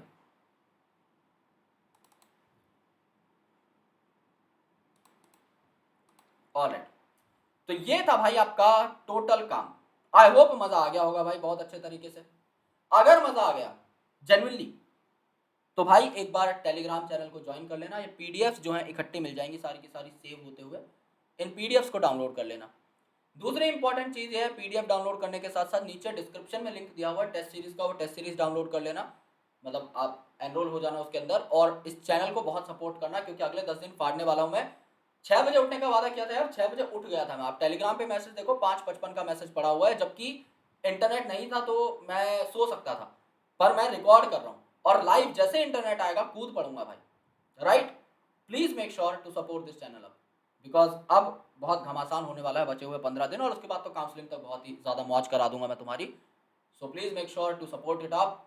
bye bye, take care, lots of love. Description में जो लिंक्स है उनको चेकआउट कर लेना। इंस्टाग्राम पे जुड़ जाओ यार, अगर दोस्त हो मेरे भाई हो, इंस्टाग्राम पर जुड़ जाओ, विपिन शर्मा बायोलॉजी। 10,000 करा दो जिससे पॉपअप स्टार्ट हो जाए, अभी 8,500 के आसपास है। तो thank you so much, bye bye, take care, lots of love, जय हिंद।